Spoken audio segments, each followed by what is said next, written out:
Night folds over the plain like an enormous wing, and the first people of our kind sit close to one another for warmth. The air is cold enough that every breath rises in silver curls, merging with the faint smoke that drifts from their fire. Sparks climb into darkness and vanish, tiny stars surrendering to the real ones above. Beyond the light's reach, shapes move slow, deliberate, unseen but never absent. Every flick of flame writes fear onto the faces that watch it. They have no words for predator yet, but they know its meaning better than we ever will. They know it as the sound of silence breaking, as eyes that shine from the tall grass, as the weight of being noticed. To live now is to listen. The grass sways again.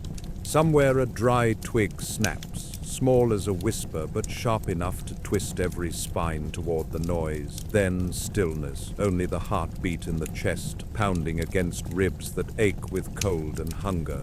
They wait, motionless, while the fire murmurs. If they move, they draw attention. If they don tea, they invite it. This is the oldest argument between fear and survival. From the dark comes a breath, slow and low. The smell follows musky, warm, carnivorous.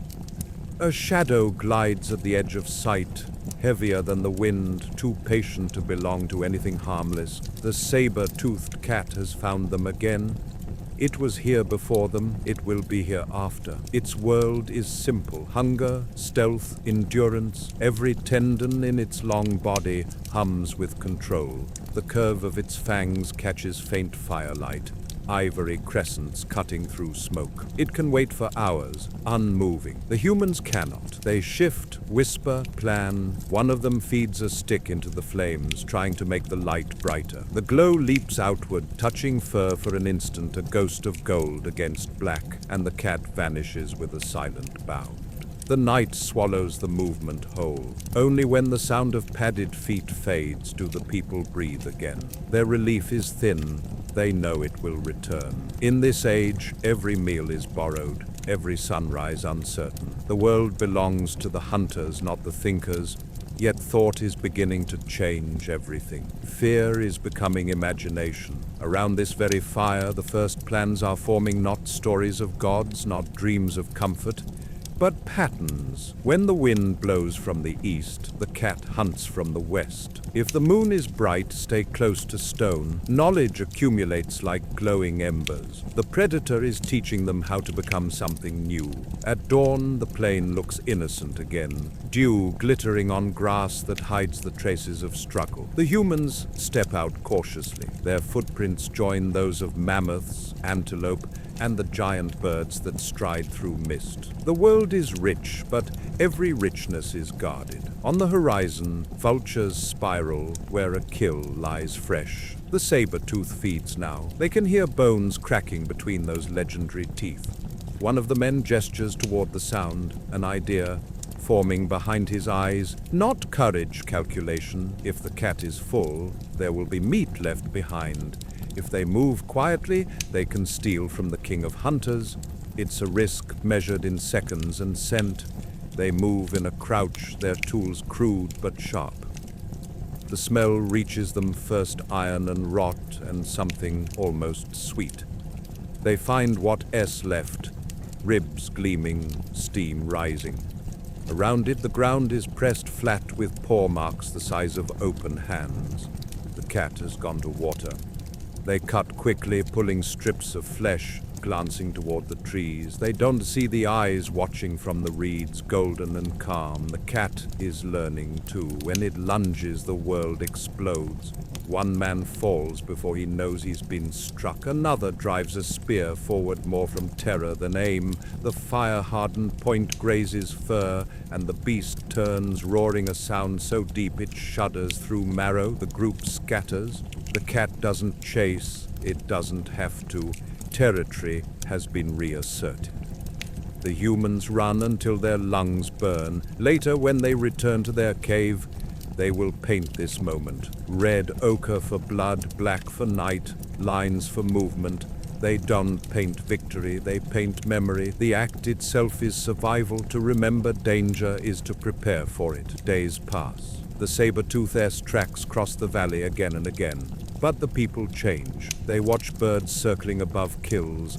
They learn that the pattern of flies in the air can reveal direction. They move in daylight when the cats rest. They use smoke to hide scent. Each discovery widens the fragile distance between extinction and endurance. On the edge of the forest stands an older creature, the short-faced bear, immense, towering, a walking wall of muscle and fat. When it stands, it blocks the sun. Even the cats yield to it. Its sense of smell can find death miles away, and it comes to take what it wants. The humans hear it before they see it, branches breaking like ribs beneath its weight. They hide in trees, clinging to bark slick with frost, watching it pass below. The ground shudders. It pauses, sniffing the air, then moves on. Only when the sound fades do they descend, trembling with relief. Their voices are soft prayers to nothing but the moment. Each encounter chisels new reflexes into the species. The hands that once gathered berries now shape stones with deliberate force. The eyes that once stared into darkness now measure distance and trajectory. They begin to fight back, not recklessly, but with growing precision. Fire becomes boundary, stone becomes memory, fear becomes teacher. When rain comes, it floods the low caves, and they move to higher ground. There they discover something accidental. The echo of their own shouts bouncing from cliff to cliff can startle predators. They learn to use it. The first coordinated defense sound as weapon, thunder in human form. Still, the price of learning is heavy. Each season claims its share of lives. Children vanish, hunters don't return. Trails of blood end in silence. Grief carves itself into bone. Yet even grief becomes function. It binds the living tighter. They stay near one another, and unity begins to replace panic. This is evolution, disguised as emotion. By midwinter, the nights last longer than courage. They ration firewood, feed it with dung and branches stripped of bark. The cave walls are blackened, glimmering with grease smoke. Outside, snow muffles everything except the wind. When the cat prowls now, it leaves no sound at all. Only the eyes betray it, two dim lanterns gliding through white. Inside, a child whispers something. The mother hushes him, but the sound travels. A faint growl answers. The father throws a burning stick toward the opening, and for a moment the cat appears in full, shoulders high, fur bristling, mouth open around teeth built for a world of giants. It doesn't charge. It simply looks, as if memorizing them. Then it turns away into snow that swallows everything. The family will not sleep for hours.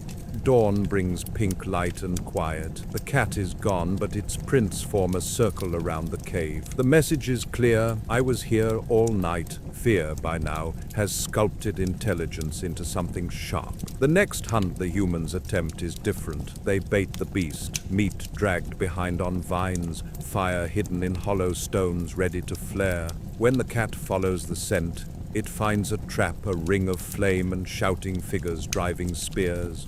The battle is chaos, smoke and blood and screams, but in the end the cat lies still, fur scorched, eyes open. No cheer rises, only silence. They know what they'd be done. Killed the teacher that kept them awake through ages. They eat little of it. The rest they burn. The smell climbs into the sky, a signal to every other hunter that the world has changed.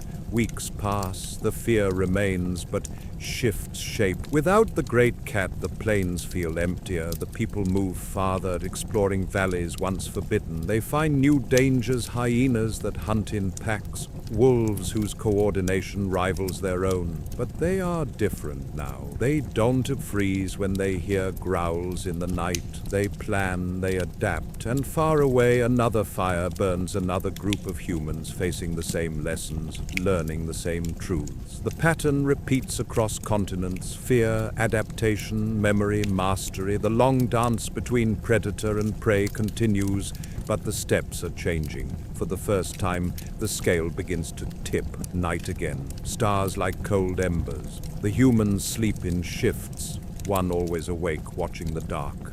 The watcher listens to the wind moving through grass and feels that old pulse of danger that never quite leaves. Somewhere out there, predators still move, bears, wolves, unseen eyes. But for the first time, the watcher feels something stronger than fear. It is awareness, the realization that survival is not a gift granted by the beasts, but a skill earned through memory. He adds another stick to the fire and sparks rise tiny suns in a private sky. The light reaches a little farther tonight. The shadows hesitate. The story of humanity has begun. The world has entered the long chill of the Ice Age. Valleys once green are buried under pale silence. Rivers move sluggish beneath glass.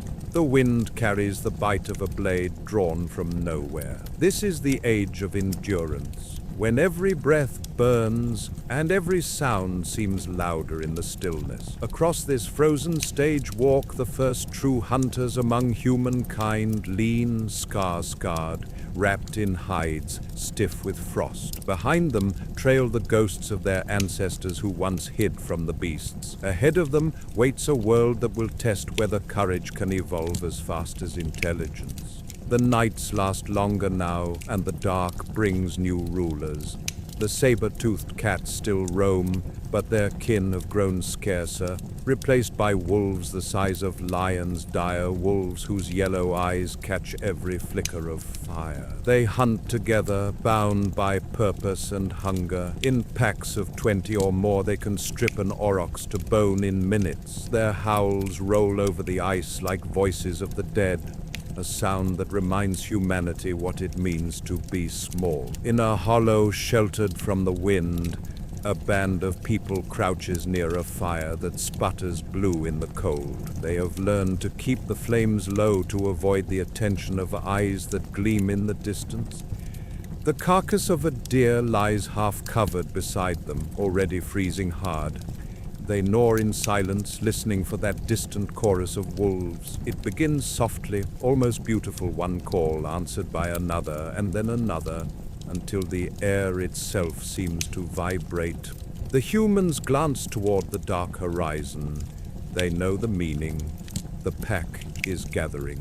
What follows is not chaos, but choreography. Shadows appear first.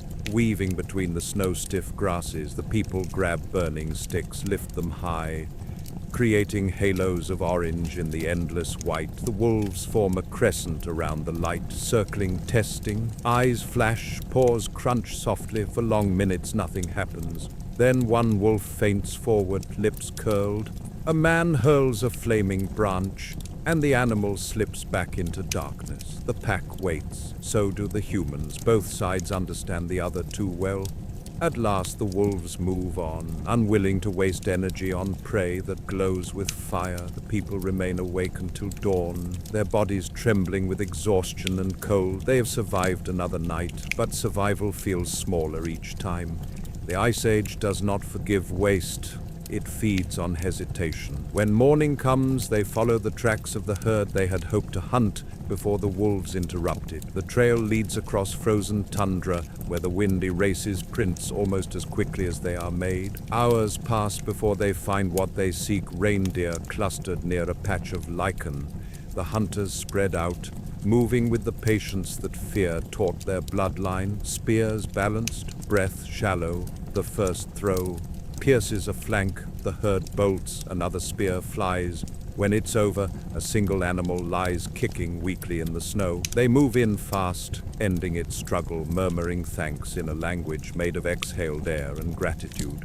They drag the carcass toward the rocks where the wind can steal its heat. As they work, one of them pauses, listening. The snow muffles almost everything. Yet there is a sound heavy, rhythmic, closer than it should be. The smell follows, thick and wild. From behind the ridge rises something vast. A bear. Shoulders broad as a doorway, fur matted with ice, eyes small and intelligent. The cave bear. It has caught the scent of blood. The humans freeze, instincts colliding, run or stand. The bear huffs, exhaling clouds of vapor, and steps closer. They raise spears that look pitiful against its bulk. One man shouts to make himself feel larger. The bear stops, studying them as if deciding whether this meal is worth the wounds. The silence stretches until even the wind seems to wait. Then the beast turns aside, choosing the easier path, carrion instead of conflict. It lumbers away, a mountain in motion, leaving behind prints that fill with snow before the humans exhale again. They will speak of it that night, not as victory, but as omen. To be spared is as mysterious as to be hunted. Days later, the bear finds them again, this time near their shelter. Hunger has outweighed caution. It forces its way into the cave where they keep dried meat. The sound of rocks shifting wakes them, and panic surges like fire. They shout, wave torches, throw stones. The bear swipes once and a man is lifted from the ground, broken before he hits it again. The others retreat, choking on smoke and terror. The beast roars, claiming the food in the cave. The survivors watch from the slope below as their shelter burns from the inside, the fire meant for safety now devouring their walls. By dawn, nothing remains but ash and footprints leading into whiteness. Loss teaches faster than triumph. They will never again sleep without a sentry. They will never again store food where the scent can escape. Each disaster refines them. As the centuries turn, tribes spread across continents, each one shaped by its local monsters. In Asia, striped tigers haunt the forests. In Europe, the lion retreats into legend. In the New World, enormous short-faced bears and giant wolves roam open plains. Humanity becomes a single thread, stitching through landscapes of danger. The thread doesn't break, it thickens. On one of those continents, another group discovers an idea so small it changes everything. The use of cooperation, not just for defense, but for offense. They have watched wolves hunt together, now they copy it. One day they drive a herd of horses toward a cliff, shouting, waving fire. The animals panic, tumble, and die. For the first time, humans take more than they can eat. The moment seems simple, but it marks a threshold. Predators hoard by instinct, people hoard by choice. Intelligence has tipped the scales, yet predators still rule the edges of that achievement. Hyenas sniff around the fallen carcasses, their laughter echoing through dusk. Lions arrive later, drawn by scent. The humans retreat, knowing better than to challenge both night and hunger at once. The kill will feed many mouths, just not theirs. But even in retreat they learn. Next time they will build barriers of thorn and fire, control the approach, strike from above. Strategy is the new fang.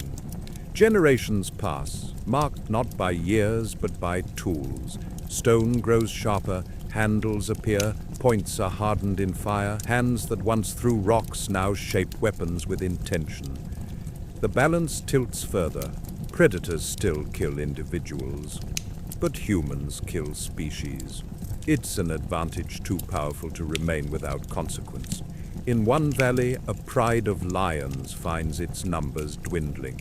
Where once they ruled the herds, they now find carcasses stripped before they arrive. Territories filled with smoke and strange traps of woven branches. The cubs go hungry, the elders grow thin, the lions move closer to human camps out of desperation. And so the old war rekindles. The people wake to roars that shake their bones. Two lions charge the perimeter, scattering sparks and screams. Spears fly, some striking, some glancing off fur. A woman grabs a child and runs toward the rocks. A man trips and doesn't rise. The fight ends as quickly as it began, blood steaming on snow. Silence swallowing the aftermath. The survivors look at what they have done and realize something unsettling. They feel pity. The enemy bleeds like them, breathes like them. A seed of understanding is planted in that grief. By the next season, they will decorate their hides with painted lions, not just as warnings, but as acknowledgments. To kill such a creature is to inherit its power. To remember it is to respect the balance. The boundary between predator and prey has blurred again, but this time by empathy rather than fear. Winter deepens. The aurora spills across the sky in ribbons of green and violet. The people huddle near their fire, watching light dance where once only darkness lived. The old woman who remembers the lion attack hums softly a tune meant to calm children, but also herself. The flames paint her face in flickers of orange. She tells them stories of beasts they may never see again. And in her voice there is neither hatred nor pride, only awe. Her words settle into the minds of those who will outlive her, who will carry these memories forward until they become myths of gods and monsters. Outside the cave, tracks cross in the snow, human, wolf, bear, lion, each fading under new snowfall. The wind rises, erasing the distinctions one by one until only whiteness remains. But beneath that surface, history continues to press forward, shaping both hunter and hunted into something neither fully understands yet. Far in the distance, a lone wolf watches the firelight. Its ribs show through its fur, its breath plumes in rhythm with the wind. It does not attack, it studies. In that gaze lies the next chapter of evolution, the first hint that not every predator will remain an enemy forever. The night grows quiet again. The people sleep, unaware that outside the circle of warmth, one of their future allies keeps watch. The snows are thinning, the air turning softer around the edges of dawn. From the mouth of a cave, a thin column of smoke rises and twists against the pale sky. Inside, a few people stir, rubbing warmth into their hands, blinking at the light that creeps down the stone walls. They have lived through a season that could have ended them. Now they breathe as though each breath is borrowed time returned. Beyond the cave mouth, the plain spreads white and silver. Carcasses dot the horizon, echoes of hunts and hungers. Ravens circle, black against the light, and among those shapes move the shadows of wolves. The pack has been near for days. At first the humans thought they were being stalked, but the wolves keep their distance, following without closing in. They move when the people move, stop when they stop. Each side studies the other in silence, broken only by wind. It is the oldest conversation on earth, curiosity balanced against fear. At night, the people can see their eyes in the dark, scattered like embers beyond the ring of fire. No growling, no charge, just watching.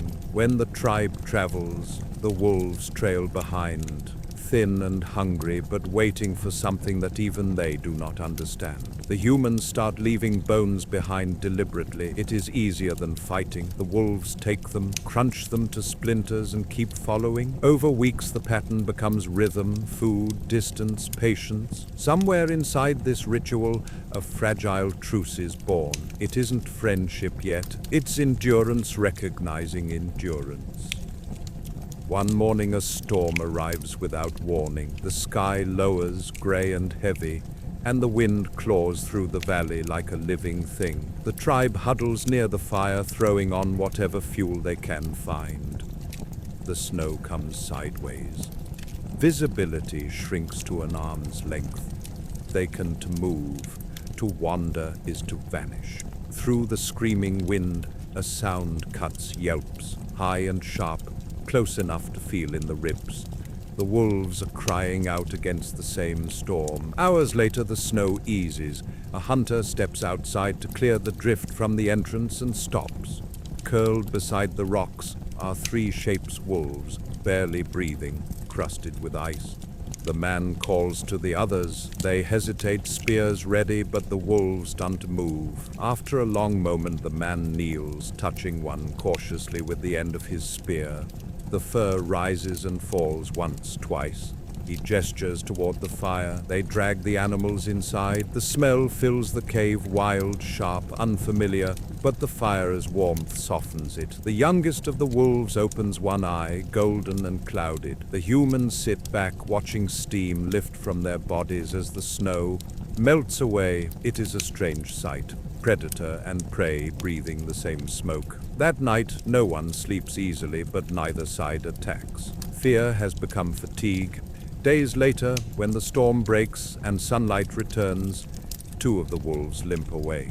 The smallest remains, It doesn't snarl, it only watches, ears flicking to every sound. When they prepare to leave the cave, it follows at a distance, shadow to their shadow. The children whisper names for it, the adults pretend not to hear. There are enough ghosts already, yet the animal stays. Weeks pass. The wolf begins to warn them, growls when something moves beyond sight, stands rigid before danger. Once it drives off scavengers before they reach the camp. The tribe notices. The bond that began in weather deepens into understanding. Without knowing it, both species are rewriting the rules of survival. Fire and cooperation, the two oldest miracles, have found each other. Far across the same continent, others face different predators. In the wetlands where ice gives way to reeds, enormous crocodiles wait in black water. Their eyes sit just above the surface, two unblinking suns in the murk. Early humans come here for fish, for waterfowl, for reeds to weave. They step carefully, testing each patch of mud, but sometimes the earth itself moves. A sudden splash, a roar of water, and the river closes. The struggle lasts seconds. Silence returns, broken only by ripples and the sound of others running. Every tribe that survives near water learns respect for stillness. They read the shape of reflections, the swirl of bubbles, the absence of frog song. Fear, once blind, becomes instrument. Knowledge builds muscle faster than claws ever could. In the jungles farther south, where the air tastes of rot and fruit, the leopards rule. They hunt in silence so complete that even insects stop to listen. To meet one's gaze is to learn what it means to be measured and found lacking. Yet even here, humanity persists. They light torches soaked in resin, the smoke thick and bitter. They hang bones in trees so the wind will rattle them, creating a warning fence. Night after night they sleep beneath the bones of their own victories. Somewhere a leopard tests that fence. It circles, tail twitching, calculating, then a spark from the fire jumps to the resin-soaked rope. The flare erupts, the cat flinches, and for the first time a predator retreats not from numbers, but from invention. The humans watch the darkness swallow it and understand. Fear can travel both ways. Seasons change, ice melts, rivers rise. The wolf that followed the northern tribe has had pups, now small, trembling things with ears too large for their heads. The children of the tribe feed them scraps. When danger approaches, the pups bark a strange staccato sound that startles even their parents. The noise carries far, the adults laugh softly. Sound is warning and comfort at once.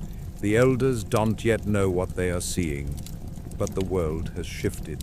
Again, cooperation has crossed the boundary between species. The first faint light of companionship flickers in the dark age of hunger. Elsewhere, humans still live beneath terror's shadow. A man in another valley wakes to the scream of his companion, steps outside, and finds only drag marks leading into the trees. He knows better than to follow. By sunrise, the trail is gone. Such stories spread faster than fire. Every generation inherits them like scars. They carve caution into the mind as surely as weather carves stone. Yet slowly, quietly, dominance begins to tilt. The more predators test the humans, the more humans learn to think like predators. They predict, they coordinate, they begin to see patterns not just in nature, but in time itself, seasons, migrations, cycles. They learn when danger sleeps and when it wakes. In one such moment of insight, a hunter notices vultures gathering far to the west. He follows them and finds a dead mammoth surrounded by wolves. The wolves snarl but do not attack. Among them, he recognizes the shape of the hybrid pack, half wild, half something else. He raises his hand slowly, not as challenge, but as greeting. The wolves watch him, uncertain. The smallest steps forward, tail low, ears half back. It stops within throwing distance and waits. The hunter tosses a bone, the wolf takes it and lies down to eat. That's all. The meeting lasts a minute, but it changes everything. Trust, like evolution, grows in increments. Over the next centuries, the world warms. Glaciers retreat, leaving behind valleys rich with grass and prey. The great beasts that once defined danger begin to vanish, undone by climate and competition. Humans spread wider, build larger fires, craft finer tools. But the lessons remain etched into muscle memory. The startle at a snap of twig, the instinct to huddle around light, the unease of eyes watching from darkness. Those are fossils too, preserved inside us. The wolf walks beside the people now, still wary but bound by something older than agreement. Together they hunt, rest, raise young. They drive other predators from the plains. The balance of fear has shifted almost completely. What once hunted us now avoids our scent. Yet the humans do not celebrate. They feel a strange emptiness. The nights are quieter than they should be. No roar, no scream, no distant thud of paws. The dark feels hollow. For so long, danger was the drumbeat of existence. Without it, the rhythm stumbles. One evening, an old man sits apart from the fire, staring into the stars. The half-grown wolf lies beside him. He speaks softly to it, though the words are not meant to be understood. He tells it that the world is changing, that the great cats are fading, that one day even the wind will sound different. The wolf's ear twitches. The man reaches out, touches its fur, and feels the pulse beneath. It is the same rhythm as his own. For a moment, the boundary between them dissolves. Somewhere out on the plain, another predator watches the flicker of their fire and hesitates. The scent of smoke, of many bodies, of wolves among humans, it all confuses the old patterns. The predator turns away, hunger unsatisfied. The world tilts 1 degree closer to safety. Morning comes with bird song instead of screams.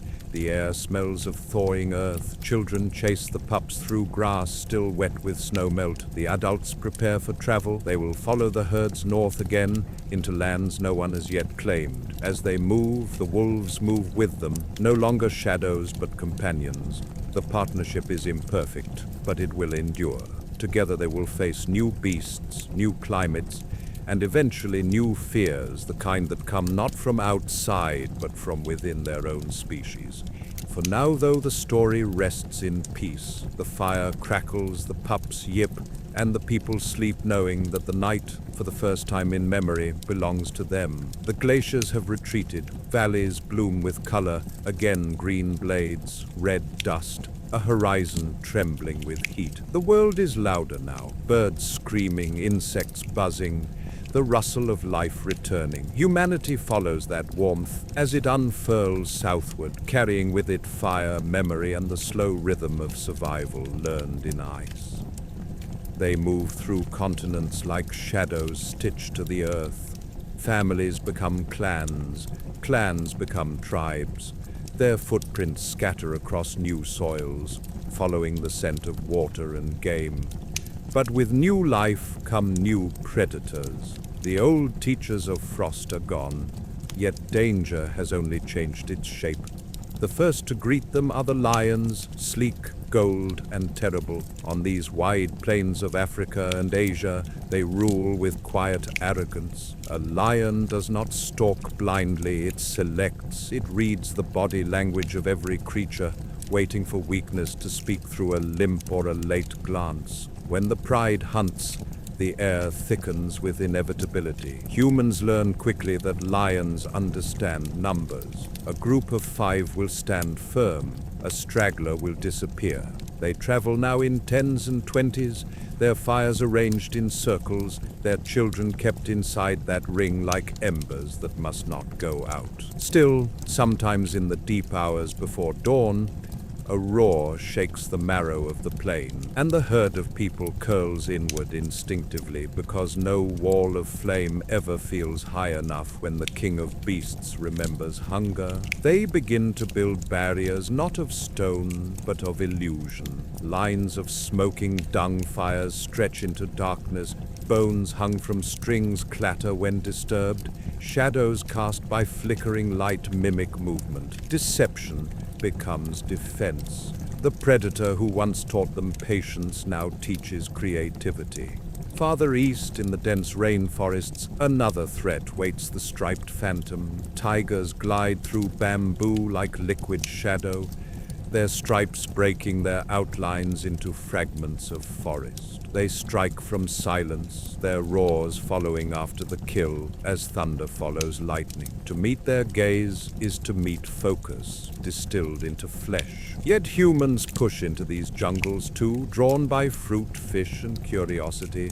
Stronger than fear, they adapt again. They keep fires burning day and night until smoke stains the canopy. They carry drums whose rhythm imitates thunder sound that even tigers hesitate to cross. And when they sleep in trees. For a while, that saves them. Then, one night, a tiger climbs. By morning, the survivors have learned a new lesson.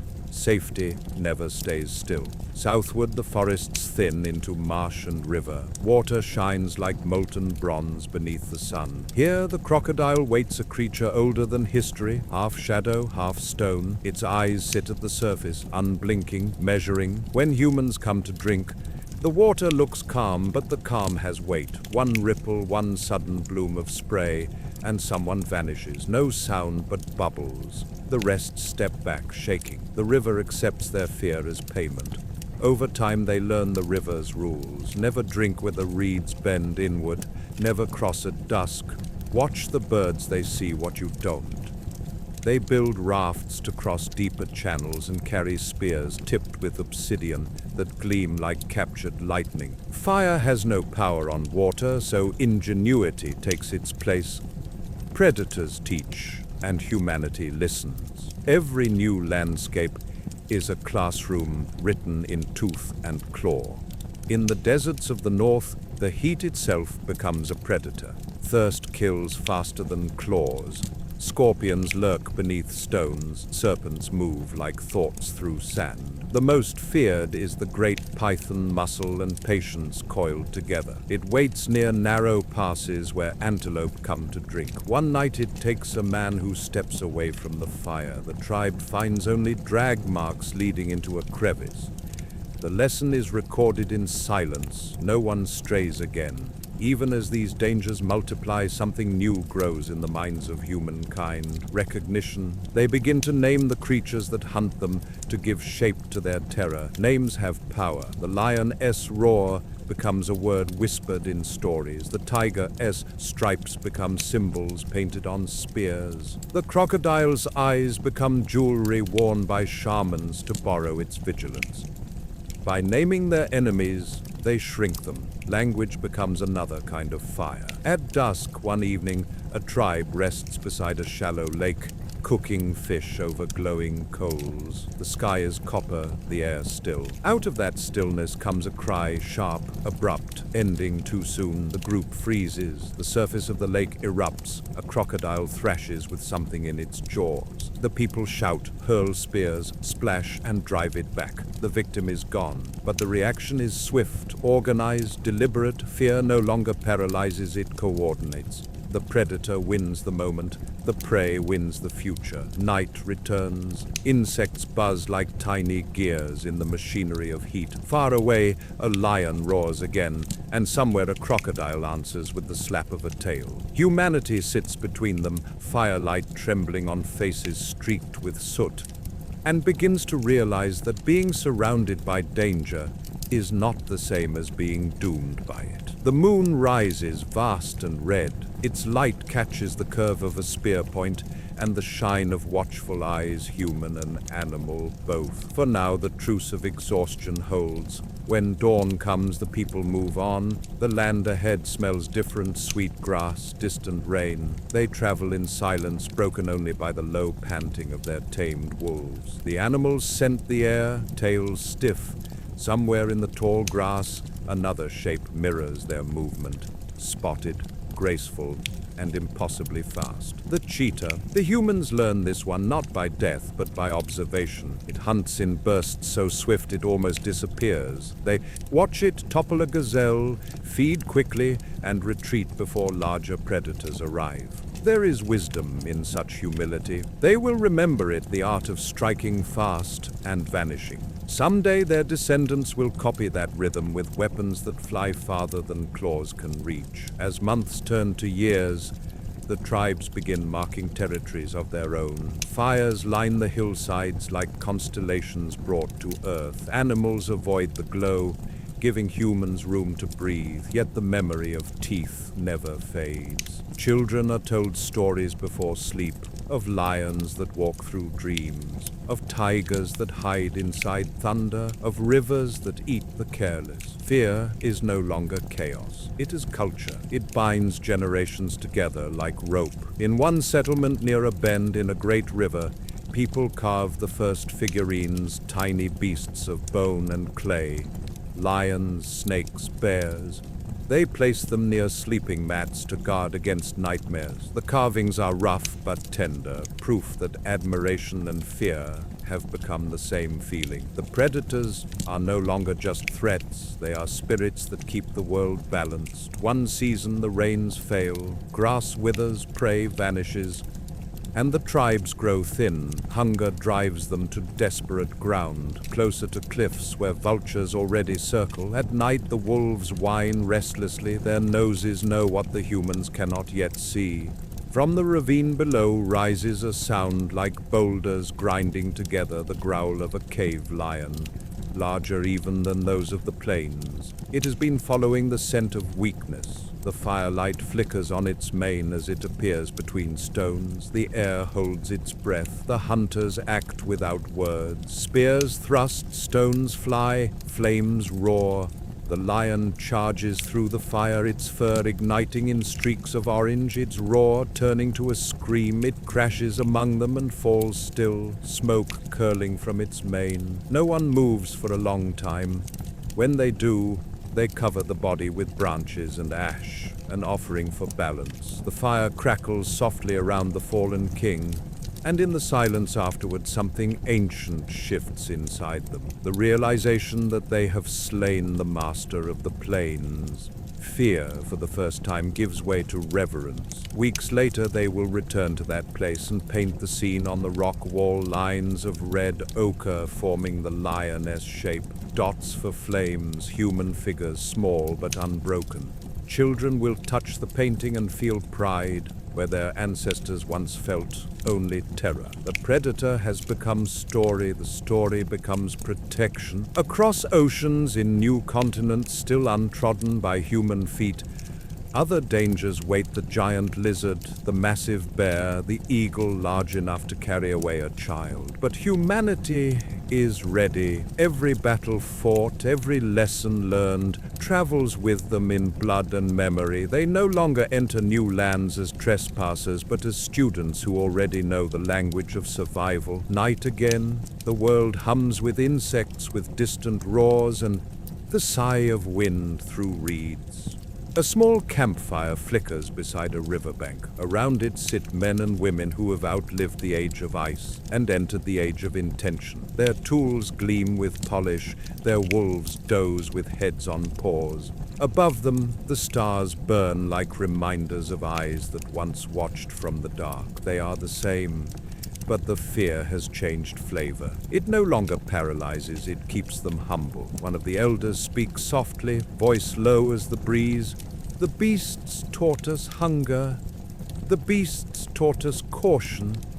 But they also taught us to be alive.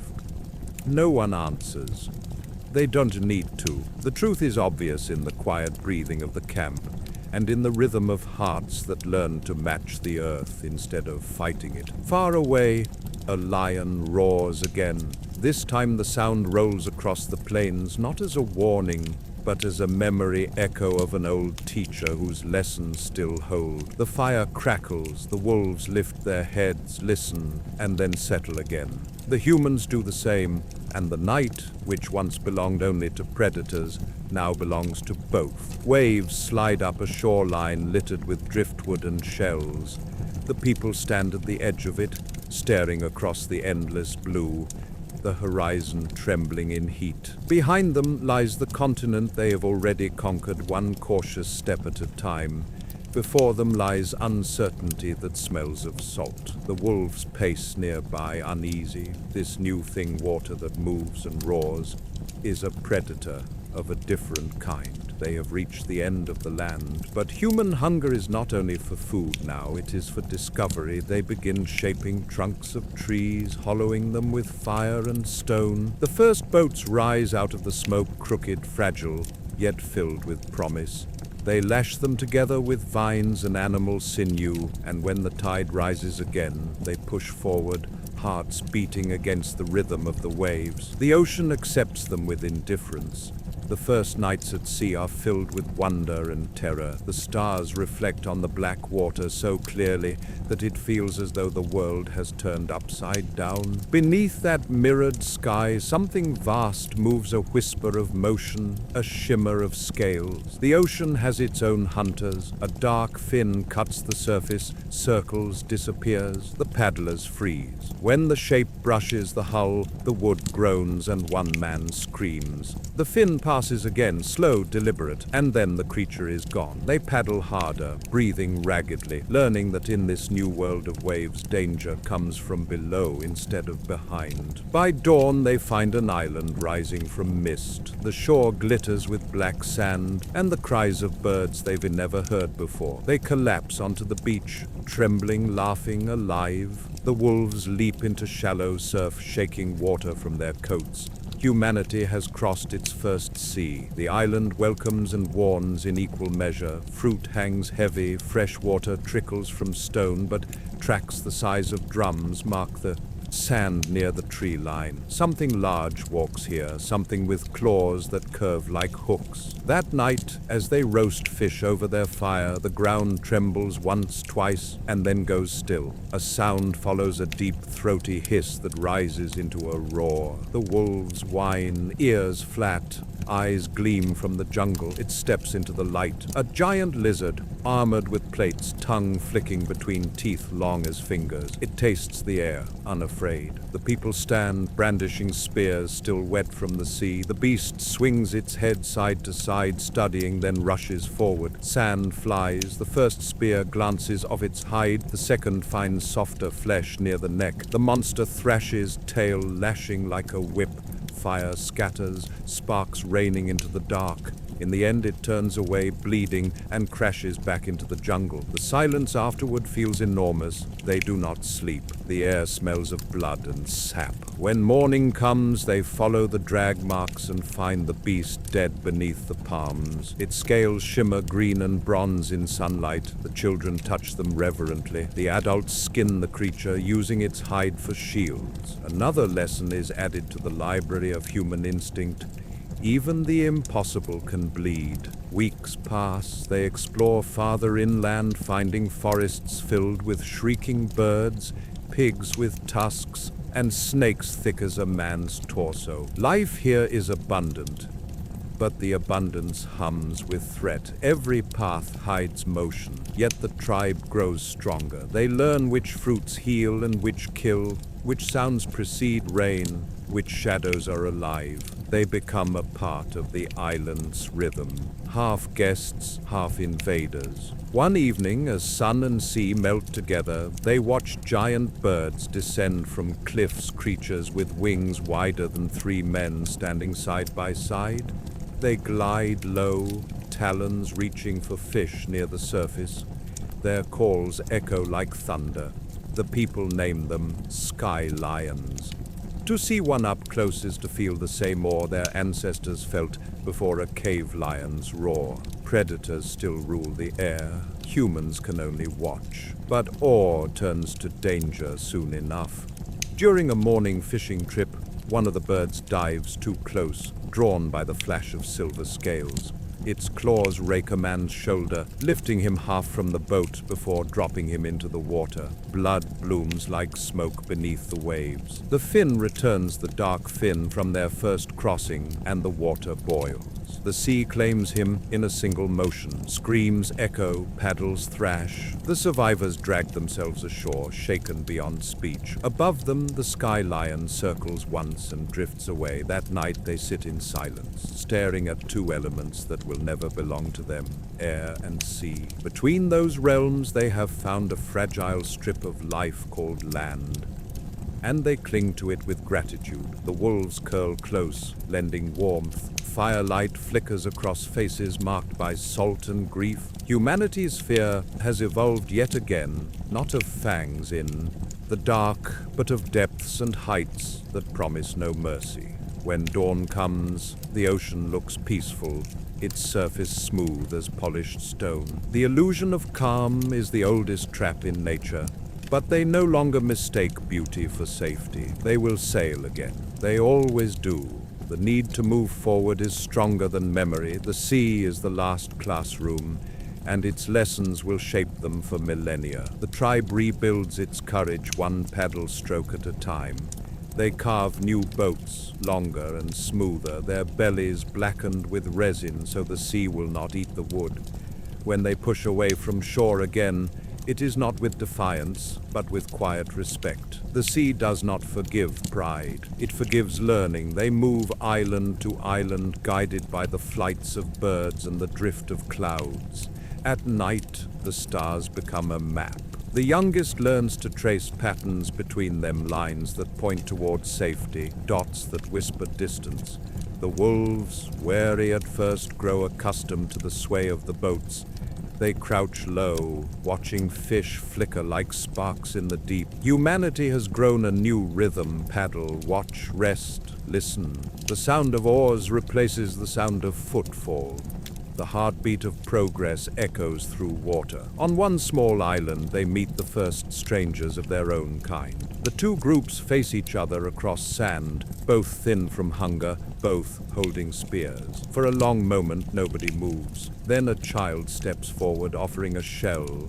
The others lower their weapons. The exchange is small, but the idea behind it is vast. Fear can give way to recognition. Predators may be many, but so are we. Together they build a village of huts that smell of salt and palm fiber. The nights fill with stories told in two languages that soon become one. They trade myths of beasts and storms, of sharks that swallow the moon, of birds that steal souls. Fear, once private, becomes shared art. Around each fire the same truth repeats: to survive, remember. But danger is never far. Beyond the reefs, sharks patrol the blue corridors where the depth turns black. They strike without warning, one flash, one thrash, and silence. The people begin to watch the surface as hunters once watched the horizon. Every flick of fin is studied, every ripple memorized. Knowledge again becomes armor. One evening, as the sea glows red with sunset, a group of fishermen wades waist-deep to set nets. A shout breaks the calm, the water around them churns. A shape like a living shadow twists through the nets, teeth flashing. They hack with spears, the sea turns crimson, and when it stills, the shark lies dying at their feet. Vast and terrible, its eyes reflect the sky. The villagers stand around it, silent, awed. They touch its skin, rough as stone, ancient as memory, and feel the pulse of something that has never feared anything until now.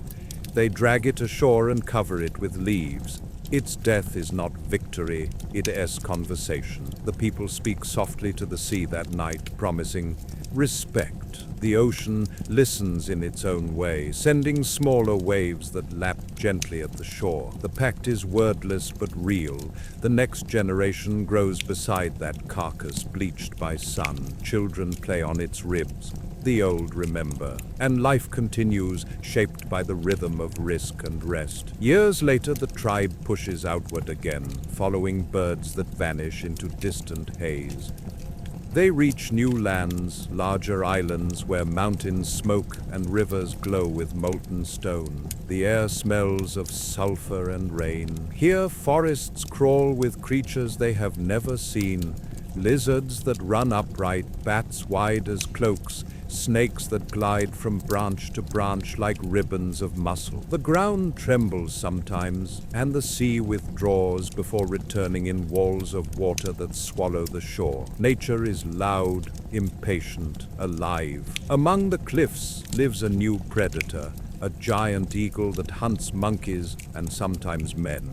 It dives with a sound like tearing cloth. The people learn to watch the shadows that pass across the ground. If one pauses, someone dies. They build roofs of branches and hide beneath them when the sky darkens. And at night they tell stories of the sky hunger, a spirit that steals breath from the unwatchful. They hang bones from strings, so the wind's song will warn them when wings approach. The forests ring with these small bells of bone. Each one is a heartbeat turned into sound. Yet wonder grows beside fear. They collect feathers the size of hands, weave them into cloaks. To wear one is to borrow flight. When a child twirls in the firelight, feathers brushing her arms, she looks up at the stars and whispers that one day people will move through air as easily as birds. Her elders laugh gently, but the idea sticks like seed in soil. Imagination is another adaptation. When storms come, they shelter in caves that smell of minerals and wet stone. Sometimes the sea enters those caves, bringing with it creatures that glow faintly in the dark. Jellyfish, tiny fish like living embers. The sight mesmerizes them. Light within darkness, soft and silent, breathing with the tide. They call it the spirit fire. The children fall asleep to its rhythm, dreaming of safe oceans. The world, even in danger, still finds ways to soothe. After each storm they rebuild, patient as tide. They carve new canoes, fletch better spears, remember every pattern of wind. Each failure teaches, each death adds to the collective map inside their minds. Humanity is becoming something the world has never seen before, a creature that adapts faster than fear can follow. On a calm morning they set sail again. The horizon opens, and the sea breathes around them like a living thing. Dolphins leap beside their boats, guiding them through the channels. Children laugh. For a moment the ocean seems friendly, but deep below shadows move. Always the balance holds beauty and danger, serenity and hunger, the eternal duet of existence. The waves carry them onward, the coast is red rock and green forest, cliffs rising like the spines of sleeping giants. Strange cries echo from inland hoarse bellows, piercing shrieks, the chorus of a continent that has never heard a human footstep. They pull their boats onto the sand, water dripping from the hulls like sweat, and stare upward. The air is heavier here, thick with insects and the scent of flowering vines. The wolves growl low, ears twitching toward the trees. They climb cautiously, following streams that sparkle like veins of glass. The jungle hums, alive in layers, buzzing, chirping, breathing. Movement everywhere, yet meaning nowhere until danger clarifies it. A branch sways where no wind moves. Eyes glint, then silence again. They keep walking. Toward dusk, they find a clearing filled with tracks, three-toed impressions deep in mud, each the length of a man's arm. Beside them lies a half-eaten carcass of some deer-like beast. The wounds are ragged, torn by claws curved for gripping, not slicing. The smell is sour, old blood baked in heat. The hunters study the marks, touch the ridges left by talons, and understand enough. This place belongs to something faster and stronger than anything they have faced. That night they camp beside a river that shines with starlight. The fire crackles, small and frightened. From the forest comes a cry, long, rising, then breaking into harsh barks. The wolves press close, hackles raised. The cry answers itself from farther away. 2, maybe 3. The people draw in around the flames, every muscle remembering the saber-toothed past. Some fears never evolve away, they simply change shape. The first attack comes at dawn, a blur from the brush, a sound like wind tearing cloth, then a scream. The predator is there only for an instant, a cat, but not like those they knew, smaller than a lion, but leaner, built of wire and speed. It vanishes with its kill before a spear leaves a hand.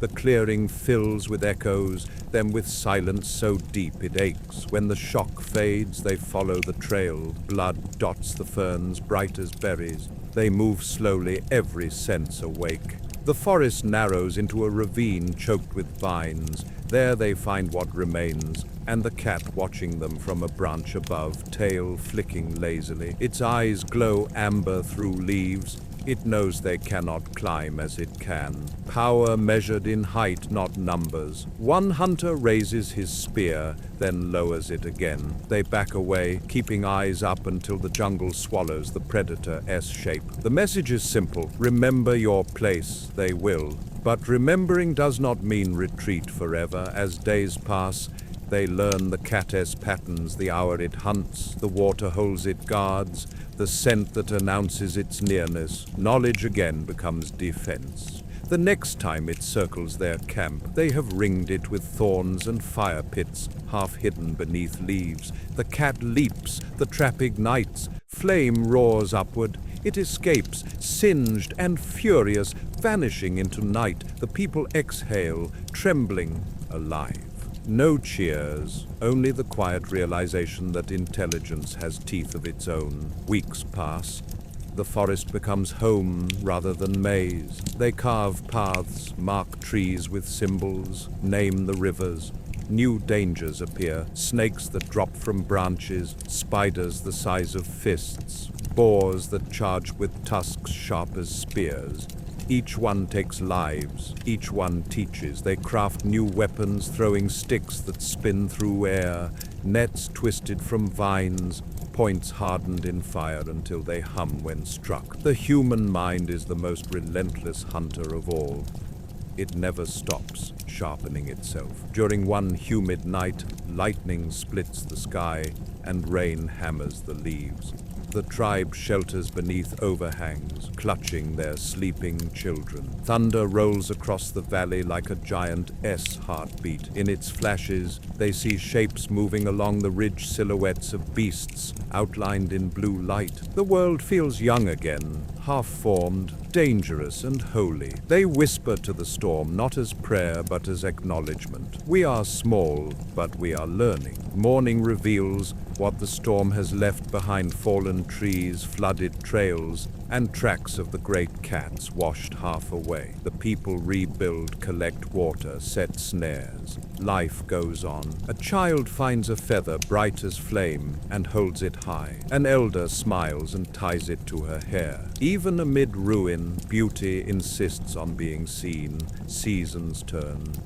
The people move inland toward mountains that glow pink at sunset. The wolves follow, older now but loyal. Along ridges they find caves carved by wind, decorated by nature's own hand. Inside they paint again, lions, eagles, serpents, waves, not as trophies but as memory. Each image a lesson carved in color. Fear is the beginning of wisdom. Outside the jungle stretches forever. Somewhere within it, unseen, the cats still prowl, and the sea beyond the horizon still waits. But humankind has learned how to live beside danger instead of beneath it. The firelight spilling from the cave mouth glows against the darkness like a promise that whatever world lies ahead, whatever predator waits in the next shadow, they will meet it, awake, aware, and unafraid. The night sighs, the forest breathes back, and the long story of survival continues. Grasslands unfurl where jungle once reigned, rivers wind like silver threads through wide valleys, and herds of beasts darken the horizon: bison, wild horses, antelope thicker than rain clouds. Among them move hunters who have forgotten what it was like to cower in caves. Their fires shine from hilltops like small suns. They laugh loudly now. The dark still frightens them, but it no longer rules them. Yet power has a shadow. With confidence comes rivalry, and the new threat that humanity faces begins to look disturbingly familiar. Not fanged, not clawed, two-legged, clever, and hungry, but that lesson is still ahead. For now, the land belongs to beasts. In the tall grass, another shape moves, massive, brown, shuffling with the gravity of a storm. Cloud, the short-faced bear.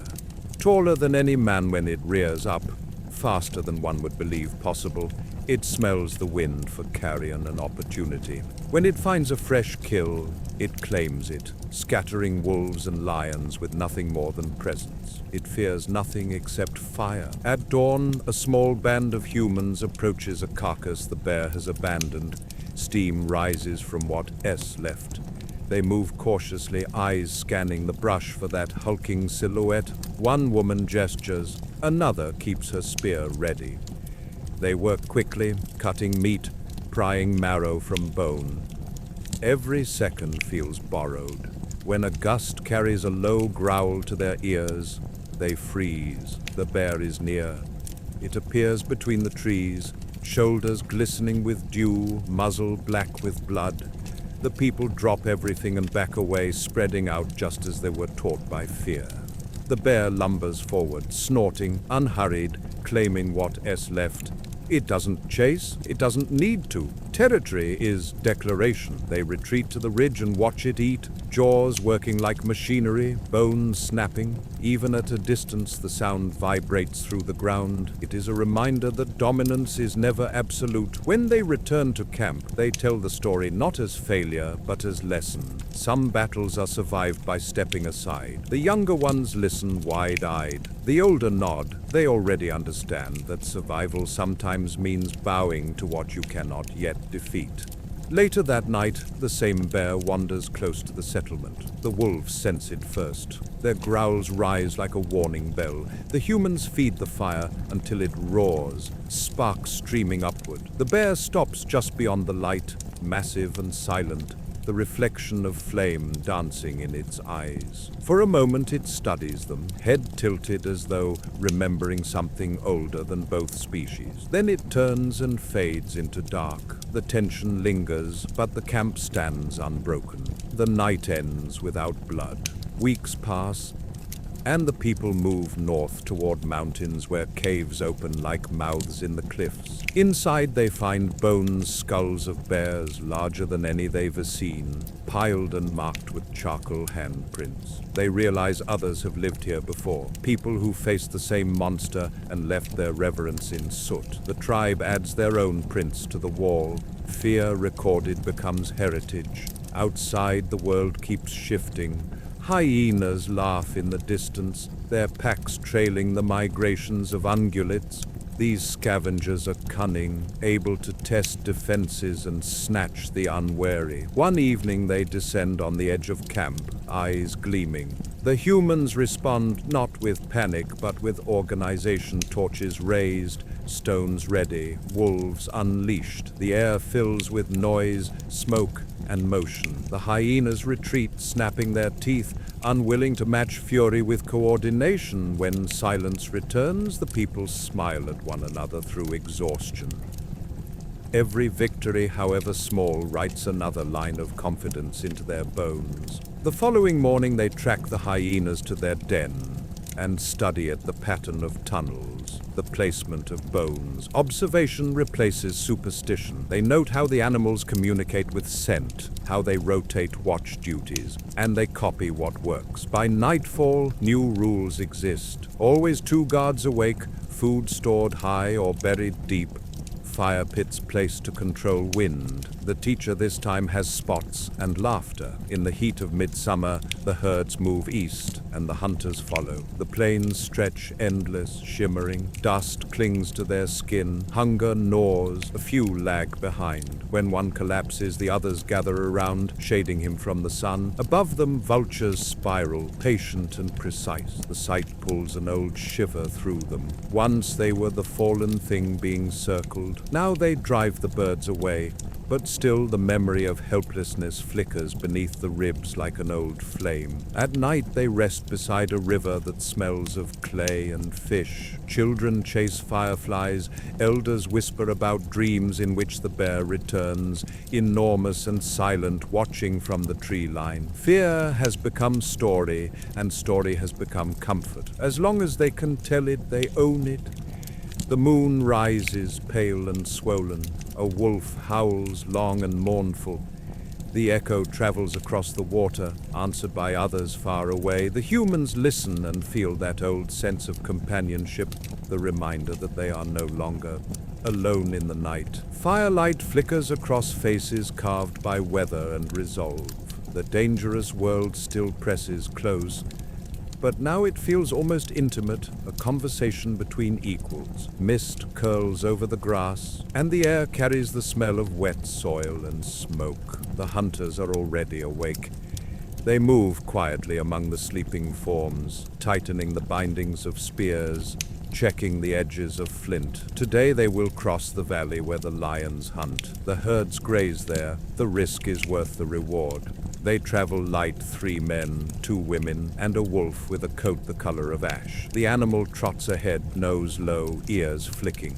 It stops often, staring into the distance where nothing yet moves. They have learned to trust its hesitation. Half of what they know about survival has been borrowed from its senses. By midday, the sun burns away the mist. Heat ripples across the valley. The hunters find tracks near a stand of thorn trees, hoof prints fresh, heading toward water. They follow. Around the next bend, they see them antelope by the dozens, heads down, tails flicking lazily. For a heartbeat, it feels easy. But then the wolf stiffens. The wind shifts. The hunters smell it too. Musk, old blood, the scent of lions. They crouch, scanning the grass. Nothing. Then a tail flicks. One lioness, then another, sliding through the yellow sea like ghosts. The humans back away, silent, but a young hunter's foot snaps a twig. The lions freeze, eyes locking on movement. For a heartbeat, time holds, then the charge. The wolf barks once sharp command. The hunters scatter exactly as they have practiced. 2 left, 2 right, 1 climbing the nearest tree. Spears flash. One lion pulls up short at the sudden flare of movement and noise. The other keeps coming. A spear drives into its shoulder. The beast twists, roaring, slashing air. Another spear finds its ribs. The lion stumbles, snarling, then retreats into grass already slick with heat. Silence falls except for panting. The antelope are gone. The hunters stand shaking, the smell of adrenaline thick as smoke. When they return to camp, they bring no meat, but carry something harder to measure, proof that strategy can turn aside even royalty. The tale spreads quickly, retold in low voices that tremble between fear and pride. The tribe paints the scene on bark with ash and ochre, the first picture where humans stand their ground against the lion instead of fleeing. As summer deepens, the world hums with life and death. Herds thunder through valleys, pursued by cats, wolves, and men. Carcasses feed beetles, beetles feed birds, birds feed serpents. Every creature is part of the same endless exchange. The people begin to sense this rhythm, to see themselves not as victims, but as participants. They bury their dead with offerings of meat and tools, acknowledging that even death returns something to the earth.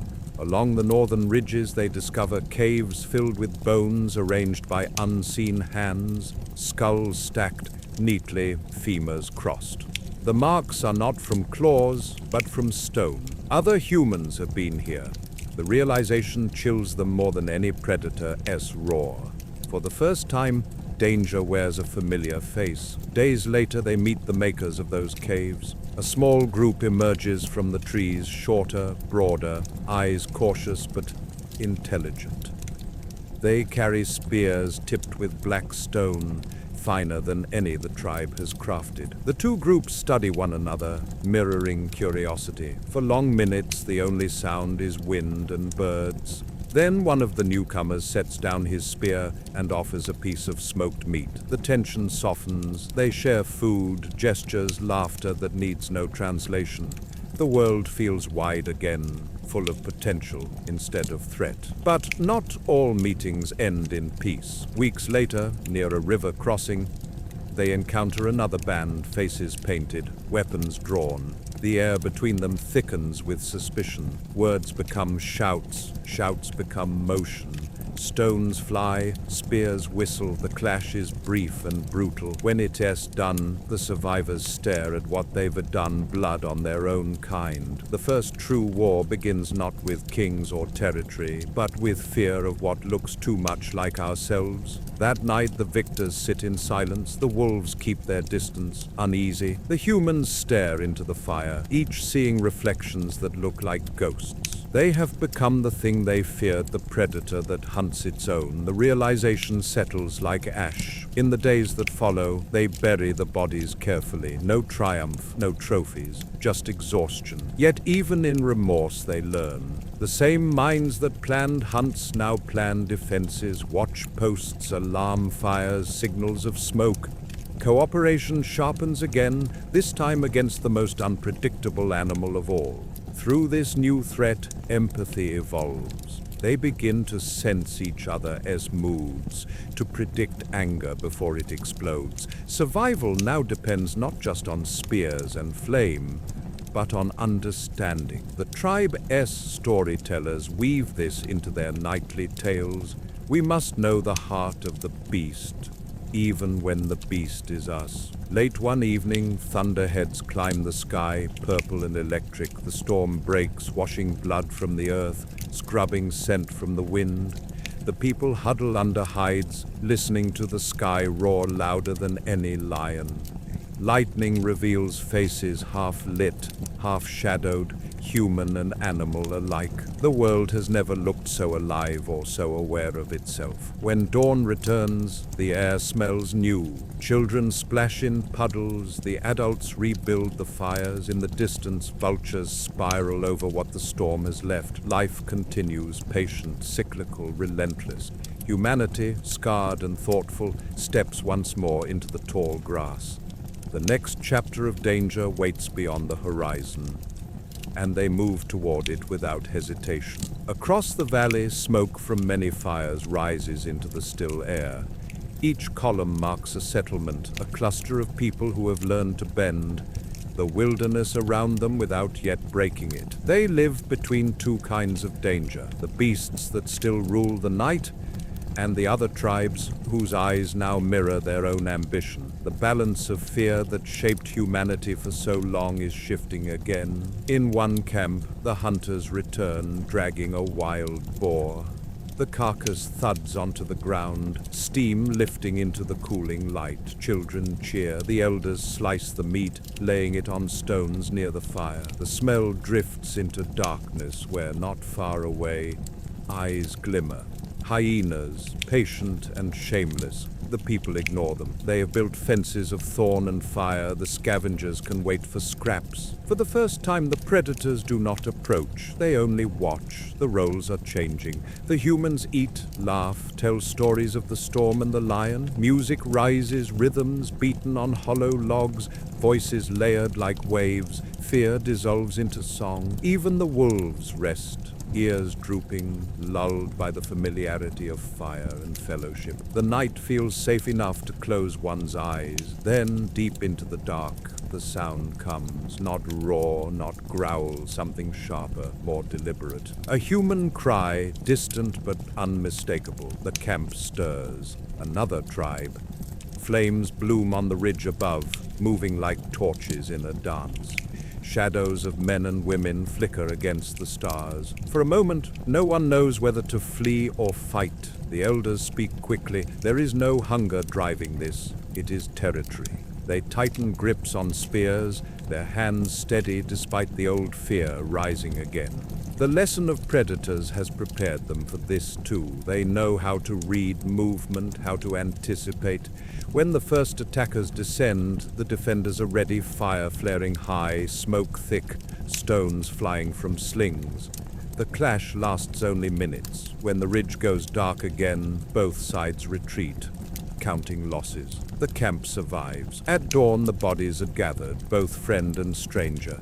The humans bury them together, no line drawn in the soil. The wolves stand at the edge of the graves, silent. The act feels sacred, older than speech. When the earth is packed flat again, an elder places a single claw from a lion in the center, reminder that all enemies, human or beast, share the same ground at the end. The following days are quiet. Rain washes the air clean. The tribe moves deeper into the highlands, where the wind carries the scent of stone instead of blood. Here they discover caves painted with creatures half human, half animal, faces merging, eyes twin-ringed. Whoever painted them knew the same fears, the same questions. Perhaps they understood something we have only begun to suspect, that the line between hunter and hunted was never clear at all.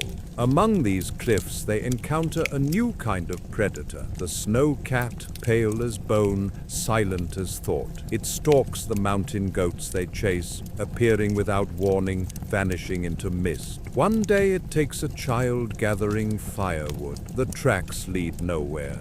Grief presses on the tribe like altitude, yet even here, life insists. The next morning, they carve a small figure from stone cat and child entwined, forever caught in pursuit. They leave it at the cave mouth, not as warning, but as offering. Seasons roll. The great bear grows rarer. The lions retreat farther south. In their absence, humans multiply. Camps become villages, trails become roads.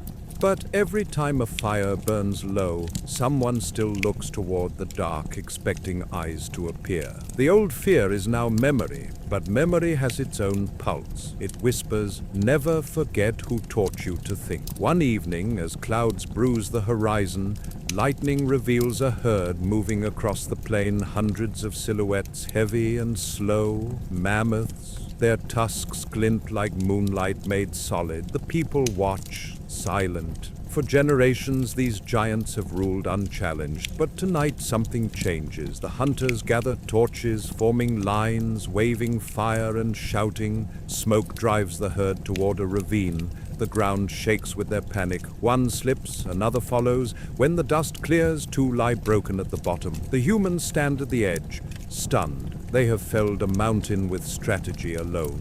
They climb down and begin the long work of carving. Fat, meat, hide, bone, nothing wasted. The wolves help guard the kill from scavengers. By the time the stars emerge, the people are wrapped in warmth and fullness they have never known. For once the night holds no hunger. The moon rises above a field of quiet fires, and the air smells of ash and triumph. Yet even in celebration, they sense what this moment means. They have become something new. The age of prey is ending. The age of power has begun. An elder sits apart, watching sparks drift upward. She murmurs to the dark, "We were shaped by fear. May we never forget its mercy." Around her, the camp sleeps, dreaming of endless plains and vanishing beasts. The wolves doze beside the fire, their breath matching the rhythm of the wind. Somewhere beyond the horizon, predators still live, but fewer with each season. The world is tilting toward a quieter kind of danger, the kind born from thought. As dawn glows behind the mountains, the first birds call. The elder smiles faintly. Every call, every shadow, every scar of claw across bark has led to this, a species that can look upon the wilderness and see itself reflected. The lesson is complete, but the story is far from over. The sun breaks, the plain blazes gold. Humanity walks forward, carrying both fear and fire. The world has grown green again. Rivers twist like silver threads through valleys that once held ice. Forests climb the slopes where mammoths once walked. Life multiplies in color and sound, birds, insects, beasts, and the endless whisper of leaves. Humanity has learned to live among them all, no longer stranger, no longer guest. Firelight gleams from settlements perched beside rivers, huts woven from reeds and clay. The scent of smoke is the scent of safety. Even here, danger never sleeps. New predators emerge with the warmth, reptiles gliding through swamps, serpents thick as a man's thigh, and in the distance the slow shadow of a cat larger than memory. But the humans of this age carry a new kind of weapon. Time itself. They've learned to wait, to plan, to build traps that think for them. Intelligence is the quietest hunter. One morning the mist parts to reveal a marshland alive with motion. Egrets stalk in shallows, frogs pulse like living drums, and beneath the water's mirror something slides smooth, deliberate, ancient. A crocodile, older than all their stories. Its eyes break the surface like twin coins. The people gather at the bank studying. They need fish. The water hides plenty. But they also know that anything that breathes there can vanish in an instant. They begin to dig channels, diverting streams toward shallower pools. They line the edges with sharpened stakes, forming barriers that look like reeds. When the crocodile returns to hunt, it follows the scent of meat into that maze. The spears close, the water churns red. When it stills, the people pull the body ashore, its scales shining like armor.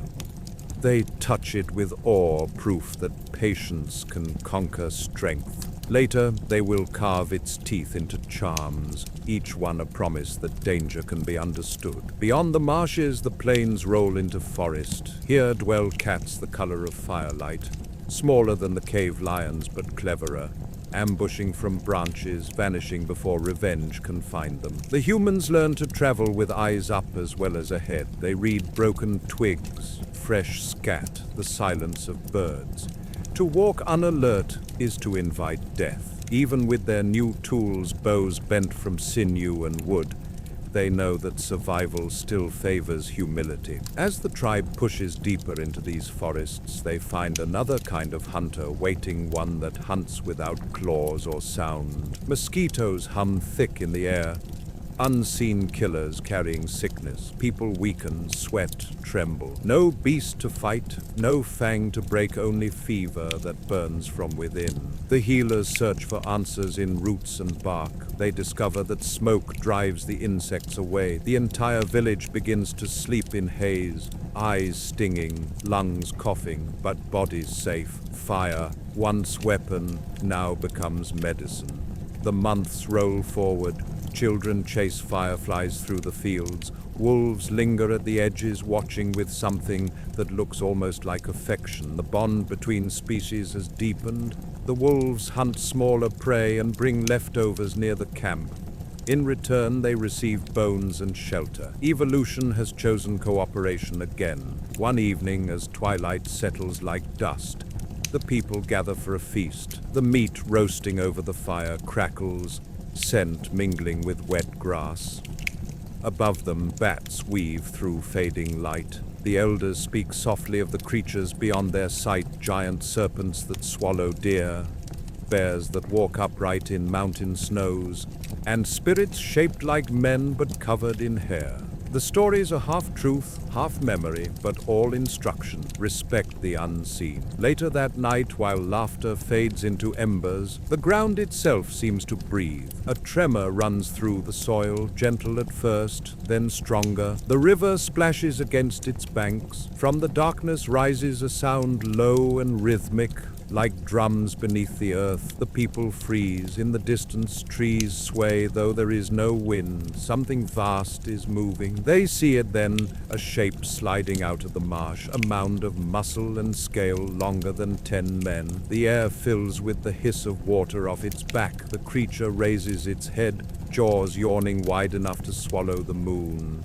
Panic surges, spears rise, torches flare. The beast lunges, jaws snapping around empty air as flames blind it. It thrashes, tail sweeping men from their feet. The night explodes in noise and fire. When dawn finally comes, the river runs muddy and still. The ground is torn, trees snapped, but the monster is gone. Tracks lead back to water and vanish beneath ripples. The people stand at the bank, silent. They have seen the edge of the possible, and though they survived, they know the world still holds secrets far greater than their courage. They spend the next days carving new weapons, longer spears, heavier points, stronger bindings.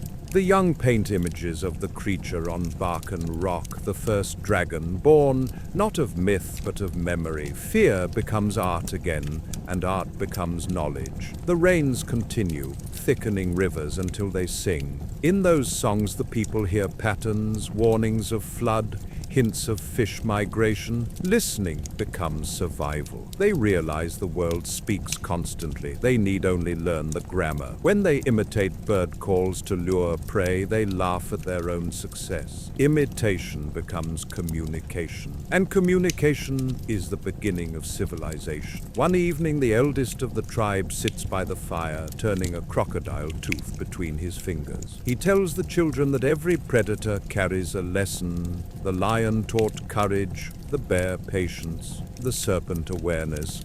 But the sea monster, he says softly, taught us humility. His voice fades beneath the chorus of frogs and night wind. The children fall asleep before he finishes, dreaming of glowing eyes in dark water.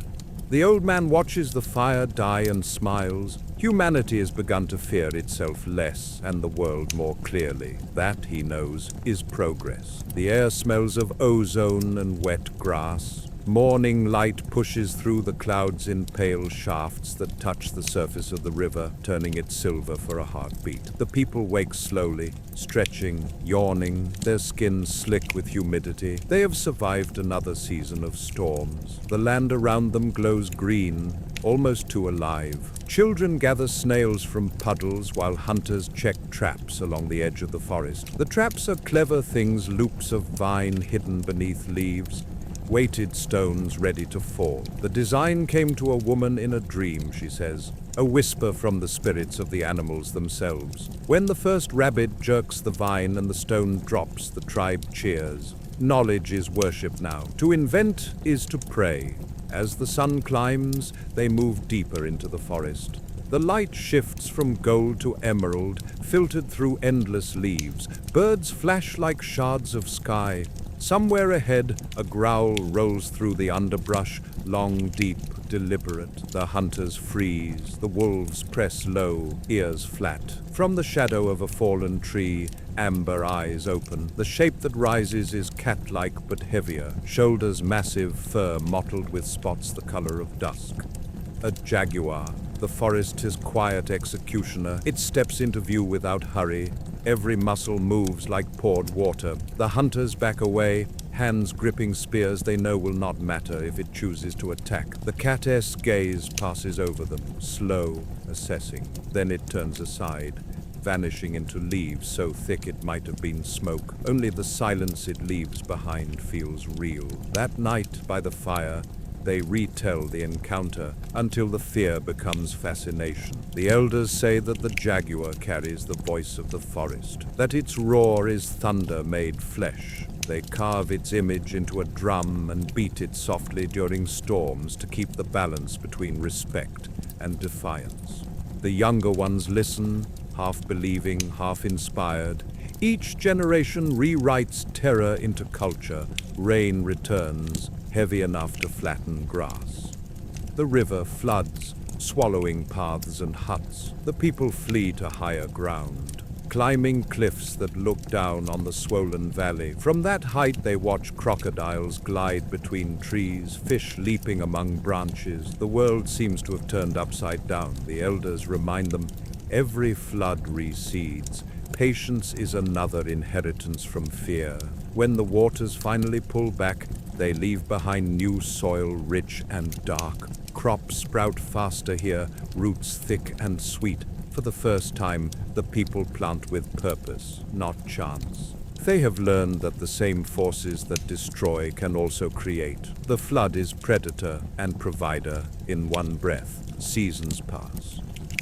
The forest thins where they cut trees for houses, but they plant new ones farther up the slope. Balance becomes instinct. The wolves grow old, Their offspring guard the camps with loyalty that borders on love. Humanity has tamed its first ally and with it learned the language of trust. One night, when the moon is a thin hook, a scream splits the air. Not animal, human, the hunters grab torches and run toward it, stumbling through roots and vines until they reach the far clearing. There they find what remains of a hunter, throat torn, body half dragged toward the trees. The tracks are enormous, clawed, and new, the predator they have not yet seen. Some say it is the spirit of the drowned, others say a cat larger than any alive. The truth doesn't matter, fear has returned, and with it, vigilance. For days they patrol the edges of the forest, spears raised, every sound amplified by memory. When nothing comes, they begin to breathe again, though the feeling of being watched never quite leaves. At night, they set extra fires, smoke curling into the stars. Children whisper stories of invisible eyes in the dark. Their parents don't correct them. Sometimes belief itself is a shield. Weeks later, the beast reveals itself. Near the river, a herd of deer scatters, and from behind them emerges something impossible, muscles rolling under striped fur, head wide as a man's chest. A tiger, but monstrous in size. It drags down a deer and vanishes before dust settles. The hunters watch from the ridge, mouths dry, knowing pursuit would be suicide. Still, the encounter fills them with wonder. The forest always saves one mystery for itself. Instead of chasing, they study. They find the tiger's lair, a hollow at the base of an ancient tree, bones scattered like offerings. They hang charms of stone and feather nearby, prayers to keep peace between hunters. When rain comes, they leave the place untouched. The tiger never approaches their camp again. Sometimes survival means drawing a line of respect across the map of fear. In quieter days, they craft jewelry from seeds and teeth, painting patterns that mirror the spots of the cats and the scales of the snakes. Beauty is born directly from what once terrified them. To wear danger as decoration is to declare mastery. Around their fires, the new songs are slower, fuller, echoing the rhythm of heartbeats at rest. The forest around them hums. Life and death breathe in unison. Predators still hunt, storms still strike. But humanity has found a strange peace within that chaos. They have learned that every shadow does not hide a monster, and every roar is not meant for them. Fear has become knowledge. Knowledge has become calm. The rain has stopped. The sky opens in a sheet of stars so dense it looks alive. The people sit close to their fires, faces amber in the glow, hands busy with tools of bone and wood. Sparks drift upward and vanish among the constellations. Somewhere beyond the tree line an owl calls, and the sound feels like punctuation to the day and old world pausing before the next breath. A woman hums while polishing a stone blade. Children lean against sleeping wolves, tracing the scars on the adult's arms. Each mark is a story, every story a reminder. We came from fear, and fear taught us everything worth knowing. The rhythm of the song slows, matching the flames' flicker. This is what safety sounds like: quiet motion, shared warmth, nothing stalking close. Beyond the camp, the jungle exhales. Steam rises from the wet ground, curling around trunks slick with moss. Moonlight lays silver paths through the leaves, and in that pale maze a shadow moves, a slow, measured glide. Not a cat this time, not something known, scales, not fur, eyes that catch the light and hold it. The great python has returned, the river spirit given flesh. It slides to the edge of the clearing, drawn by heat and smell. The wolves sense it first, lifting their heads, throats rumbling low. The nearest man looks up, sees the shimmer of coils, and calls out. Torches flare. The snake freezes, a shape of living rope longer than a canoe. For a moment, both sides are statues in firelight. Then it turns away, melting back into dark without sound. The camp breathes again. The woman sets down her blade and says softly, "Even the river watches the fire." The phrase becomes proverb. Weeks later, it will still be spoken whenever danger passes without harm. The river watched and spared us. Words become shields. Memory becomes law. Days stretch into months. The rains ease. The land yields food easily now, tubers, fruit, fish caught in woven baskets. Hunger recedes enough that minds wander toward invention. The tribe begins shaping clay into bowls, then into figures. Some are human, some animal, some both. The line between predator and protector blurs until they seem the same. They bury the figurines near sleeping mats so the spirits of beasts will guard their dreams. One afternoon, a boy disappears. Tracks lead to the edge of the river where reeds bend sharply, and there nothing. No sound, no struggle, only ripples widening and fading. Grief grips the camp, heavy as humidity. That night they build a new kind of fire, torches bound together, blazing bright enough to stain the clouds. They drive stakes into the shallows, line them with sharpened bone, and stand watch until dawn. The river keeps its secrets, but the people's resolve hardens like clay in flame. Each loss reforges them. In the following weeks, something unexpected happens. Smaller predators, wild dogs, foxes, even cats begin circling the outskirts of the camp. Drawn by scraps, they learn that where humans live, food gathers. At first, the people chase them off. Then one old hunter notices that these creatures warn of danger. When something large moves in the forest, they bark or hiss before humans can hear it. Gradually, tolerance replaces hostility. The edges of civilization soften. The tribe begins leaving bits of meat beyond the fires, and in return, the animals sleep nearby. A partnership, invisible but powerful, takes root. In their mutual caution grows the seed of future companionship: dogs, cats, all the creatures that will one day live in houses of stone. Trust, it turns out, is evolution's quietest miracle. As the next season turns, they journey north again, following herds into rolling hills. The landscape changes, the air grows cooler, the grass taller, the nights longer. In the distance, they see smoke from other fires. They are not alone in their progress. Sometimes they meet these neighbors, trade gifts, exchange stories of the monsters each has known: the bear, the tiger, the serpent, the storm. Each tale ends the same way: we endured. Around one communal fire, a new thought is spoken aloud for the first time. Perhaps the beasts no longer rule the earth. The speaker, an elder with hair like frost, lifts his hand toward the stars and says, "They taught us how to live, but they no longer decide if we live."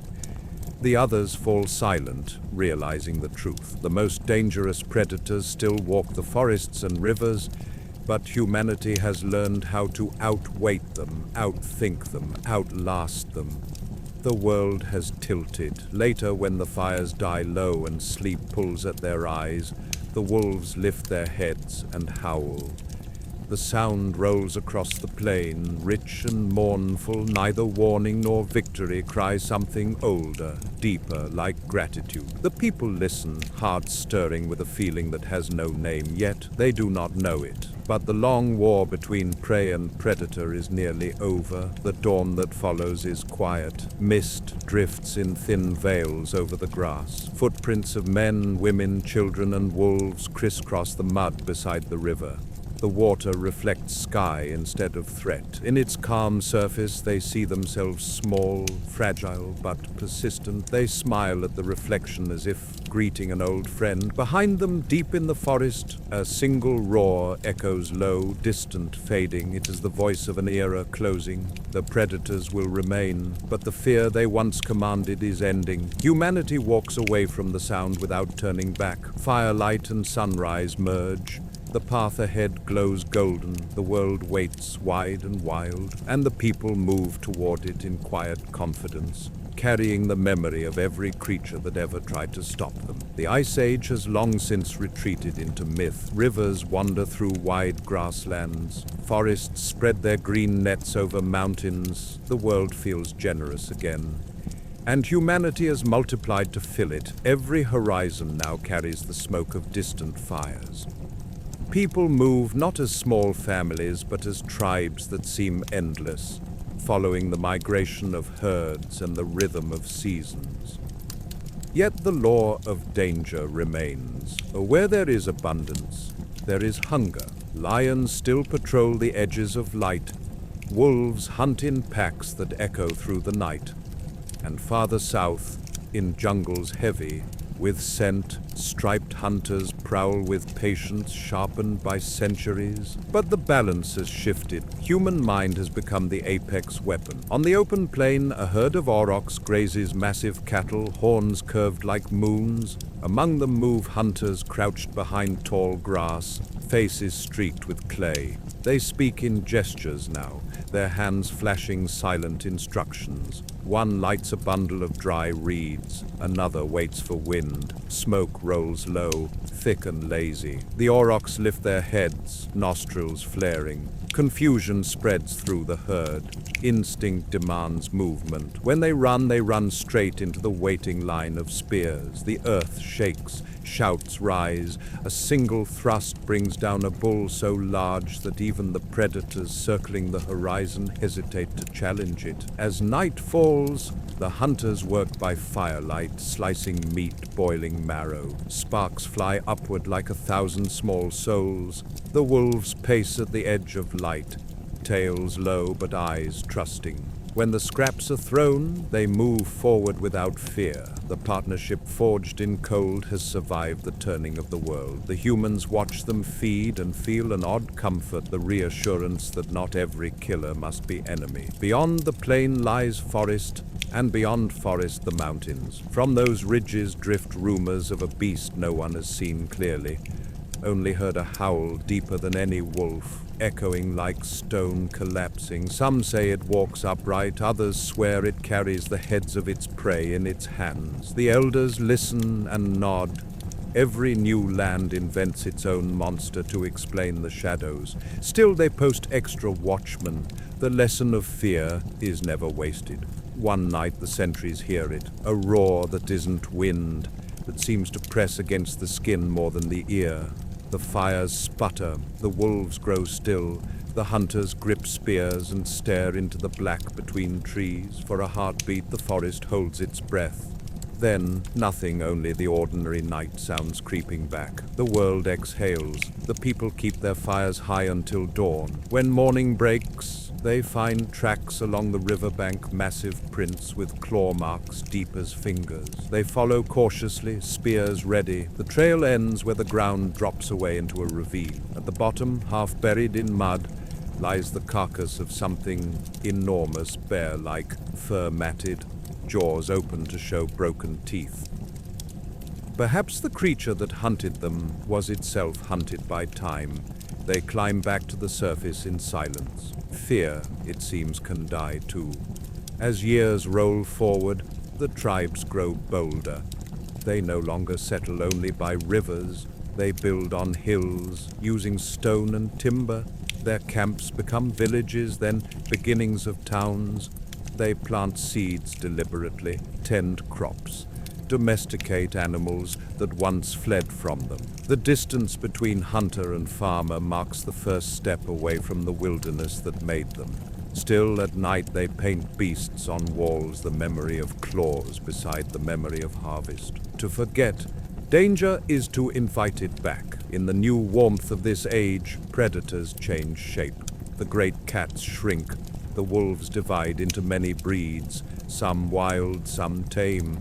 But another rival rises quiet, upright, carrying fire in its hands. Other tribes, other minds, across valleys and deserts they meet and measure one another. The old instincts flare, territory, caution, pride. Humanity's most dangerous predator is beginning to look back from the reflection in the river. One afternoon, a band of travelers crosses a mountain pass into a valley already inhabited. They approach peacefully, carrying gifts of grain and shells.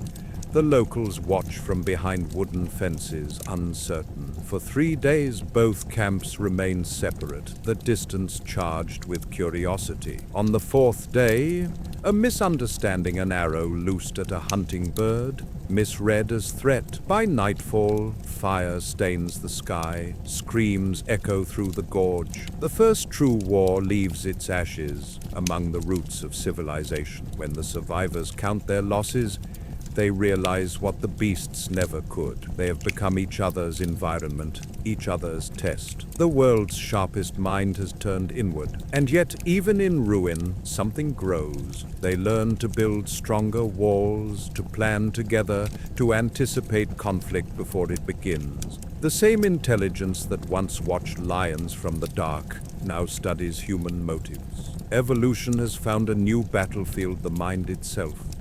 In the quiet after the war, when the fires have burned out, the elders tell a new story. Once they say, "The world hunted us with teeth.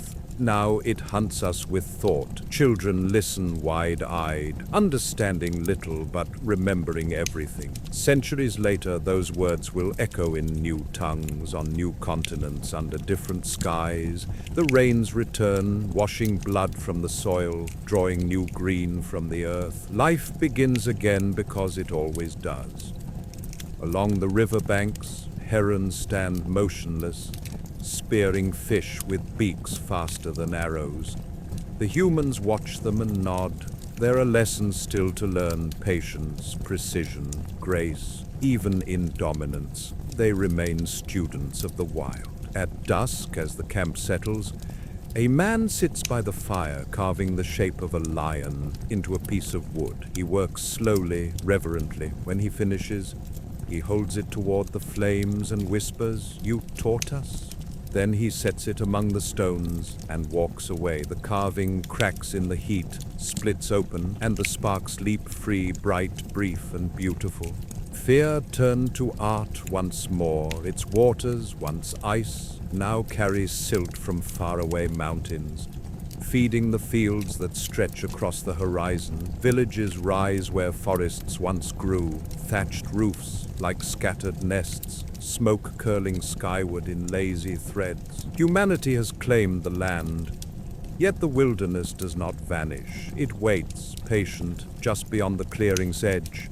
The grass still hides snakes, the sky still belongs to hawks, and sometimes in the dark between fires, something watches from the trees. The villagers no longer think of themselves as prey, but their dreams remember otherwise. At night they dream of claws scraping stone, of breath warm on the back of the neck, of the heavy silence before a pounce. When they wake, the fear feels distant, almost pleasant, a memory retold by the blood like an old story. They stretch, light the morning fires, and get on with survival in its newest form, routine. Predators have not disappeared. They have adapted. In the mountains, wolves have become leaner, faster, hungrier. In the jungles, tigers prowl through the ruins of forgotten camps, their roars bouncing from valley to valley like thunder. Near the coasts, saltwater crocodiles patrol the deltas, so ancient they might remember the first humans to cross their rivers. Each encounter now is rare but meaningful, a reminder carved into every generation that dominance is never total. At dawn one day, a shepherd finds half his goats missing.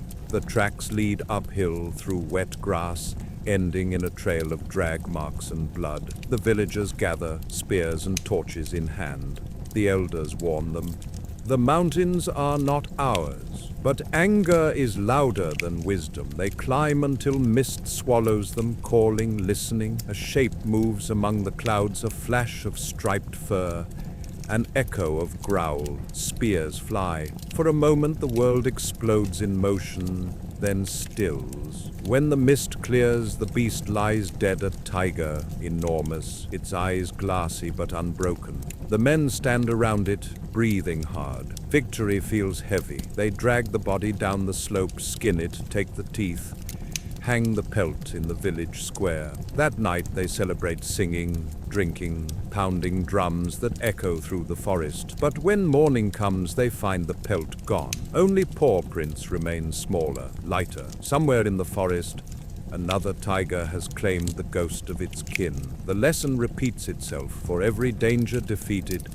another waits to remember. Seasons roll on, crops grow thick, babies are born. The villagers learn to store grain, to plan for hunger before it comes. But abundance draws its own shadows. Mice multiply, snakes follow, owls settle on rooftops. Balance, invisible and absolute, reasserts itself. The humans adjust again. Cats arrive from the wilderness. Sleek, cautious, drawn by the promise of easy prey. At first the people chase them off, fearing disease or theft. Then they notice wherever the cats walk, the mice disappear. By the next harvest, bowls of milk are left by doorways. A new alliance is born quietly, without treaty or ceremony. The wolves that once shared the hunt now sleep by the fire. The cats that once prowled the dark now guard the granaries. Humanity has surrounded itself with the offspring of its old enemies. Fear has turned to familiarity, and familiarity to dependence. This is how evolution writes poetry, with patience and irony. Still, the world beyond the fence hums with teeth. One evening, a trader arrives from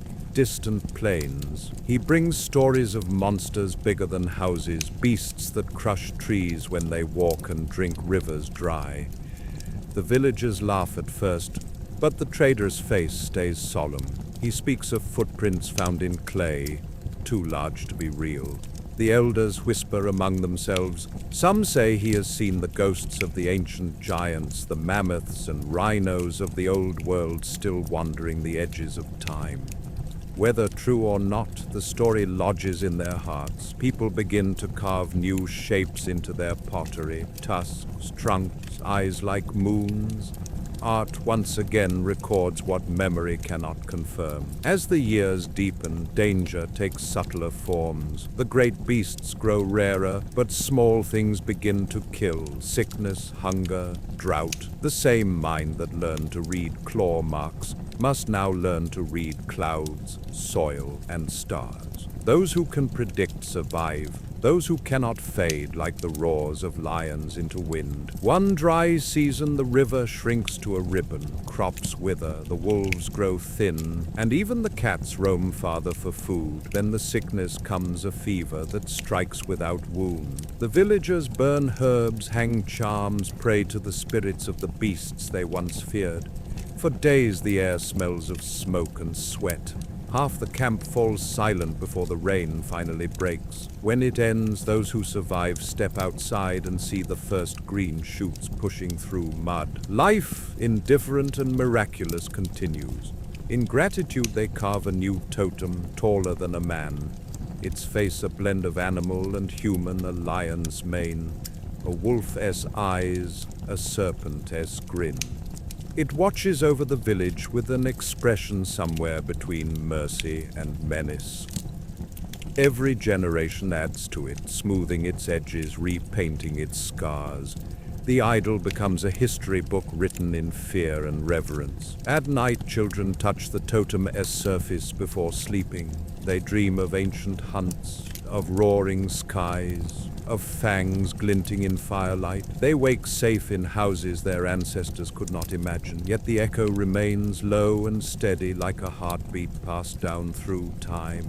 Remember what you came from. The adults do remember. They tell their children that the animals outside the walls are not evil, only honest. Hunger drives all things. The trick is to feed wisely, never too much, never too little, never without thanks. The children nod, not fully understanding. But when thunder rolls over the valley and the night wind smells of something wild, they draw closer to the fire, just as the first humans did.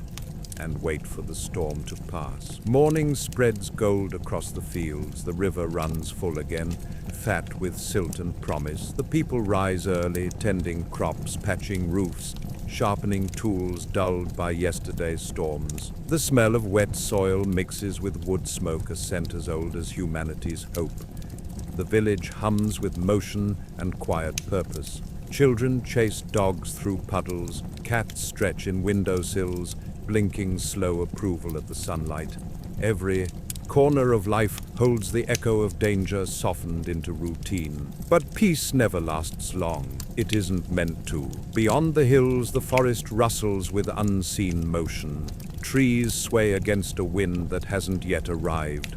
Birds burst skyward, startled. The hunters glance up, alert. They have learned the world's moods. This is the hush before revelation. The wolves lift their heads, nostrils flaring. Something old, something powerful is moving toward them. At sunset, the horizon darkens, not with storm, but with shape. The ground vibrates faintly. The people climb to the ridge and watch as silhouettes appear against the fading light. Massive shapes, slow and deliberate. For a heartbeat, the villagers think they are mountains walking. Then the truth.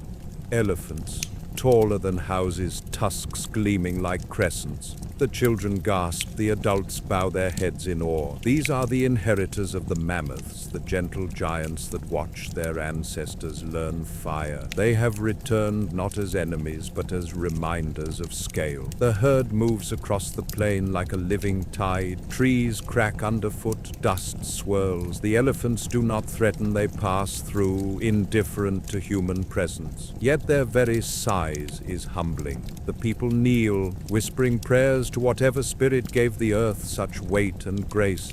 When the herd vanishes into shadow, the villagers light new fires in tribute. They have not faced danger tonight, but they have faced awe, and awe feels like the twin of fear. Days later, they find the body of a fallen elephant in a ravine, its flank torn open by hyenas. The tribe gathers around it silently. No one dares to cut meat from the carcass. Instead, they heap stones over it, building a cairn large enough to be seen from far away. From that day forward, travelers leave offerings there, flowers, carved shells, bits of fruit, acknowledging the shared fragility of all creatures, large and small. It becomes a holy place, a reminder that strength does not guarantee survival. As generations pass, the balance of the wild continues to shift. The great predators thin, replaced by the smaller, cleverer ones. Foxes raid chicken coops, leopards steal goats, snakes sleep in the thatch of roofs. The people adapt as they always have, walls higher, fires hotter, nights filled with dogs barking. Danger no longer defines them, but it never fully leaves. It's in their stories, their reflexes, their dreams. Fear has become the heartbeat beneath their culture. In the cool season, travelers from another valley arrive. They bring pottery painted with patterns of teeth and eyes, symbols of beasts extinct and imagined. Around the communal fire, they trade tales of forests that whisper warnings, of rivers guarded by spirits shaped like crocodiles, of storms that roar in voices only the dead can hear. The stories are familiar and strange all at once. Proof that across the world humanity remembers in the same rhythm. Every tongue, every culture still sings about being hunted and surviving. Among the guests is an old man who carries a drum made from lion hide. He strikes it once, and the sound rolls across the field like distant thunder. This, he says, is what the wild taught us to echo, not erase. The villagers nod. When he plays again, the children dance, their feet drumming against the earth that once trembled under predators' paws. Music becomes a conversation between past and present, predator and prey, all speaking through vibration. Later, as night thickens, the fires burn low, the stars sprawl vast above. A storyteller stands and speaks softly, his voice more lullaby than sermon. He tells of the first humans who faced the saber-toothed and lived, of the wolves who became brothers, of the river beasts that watched from shadows. He speaks of how every creature that frightened humanity also formed it. We were never meant to win, he says, only to learn. The listeners close their eyes, letting the words drift through them. The crackle of the fire sounds like breathing. Somewhere in the distance, a leopard coughs once a short, harsh bark that reminds them the wild is still near, still alive. No one moves to add wood to the flames. The darkness is no longer enemy, just another presence sharing the night. Before sleep, the storyteller adds one more truth. The most dangerous predator we ever faced still walks among us. It has no fur, no fangs, but it dreams and hungers and builds. It is us. And we are still learning what to do with that. The words hang in the air long after silence returns. When dawn comes, the village stirs quietly. Smoke rises again, steady and thin. Life resumes its rhythm, planting, mending, tending. But every movement, every tool, every breath is shaped by the memory of danger overcome. The cats stretch in the sun. The dogs patrol the perimeter, and the children laugh at the shadows that once terrified their ancestors. The line between fear and comfort has blurred into harmony. As the sun climbs higher, the old storyteller sits alone by the cooling fire. He watches a hawk circle above the fields and smiles. In its flight, he sees the long story of everything: predator and prey, teacher and student, terror and awe, woven together into one endless spiral. The hawk cries once, sharp and pure, then vanishes into the blue. The old man closes his eyes. The world hums around him, alive and alert. And somewhere deep inside that hum, the heart of humanity keeps beating, steady, grateful, unafraid. The grass bends beneath gentle wind, heavy with dew. Smoke curls lazily from a dozen small fires scattered across a wide valley. From above it might look peaceful, a patchwork of farms and forests, fields divided by narrow dirt paths. But beneath that quiet lies the same heartbeat that has pulsed through every age, the rhythm of vigilance. Humanity has learned to survive, to build, to shape the land. Yet instinct still listens for the snap of a twig in the dark. The people of this valley have names for every season, every bird, every wind. They have built walls of stone and woven fences of thorn, but they still leave small bowls of milk and grain at the edges of their fields. Offerings, they say, for the spirits of the beasts who once ruled here. Some call it superstition, others call it memory. Either way, it keeps them humble. In the early morning haze, shepherds move their flocks toward the river. The water glints silver beneath the rising sun. Dogs run ahead, barking at shadows. Everything feels ordinary until one of the dogs stops suddenly, growling low. The shepherds follow its gaze to the far bank where the reeds move against the wind. Something large shifts inside the green, unseen but heavy. A ripple passes through the water, then stillness. The men exchange glances. They know that shape without needing to see it, the crocodile, ancient and uninvited. For a long moment they stand frozen, watching the surface. When nothing emerges, they herd the animals away, quickening their pace.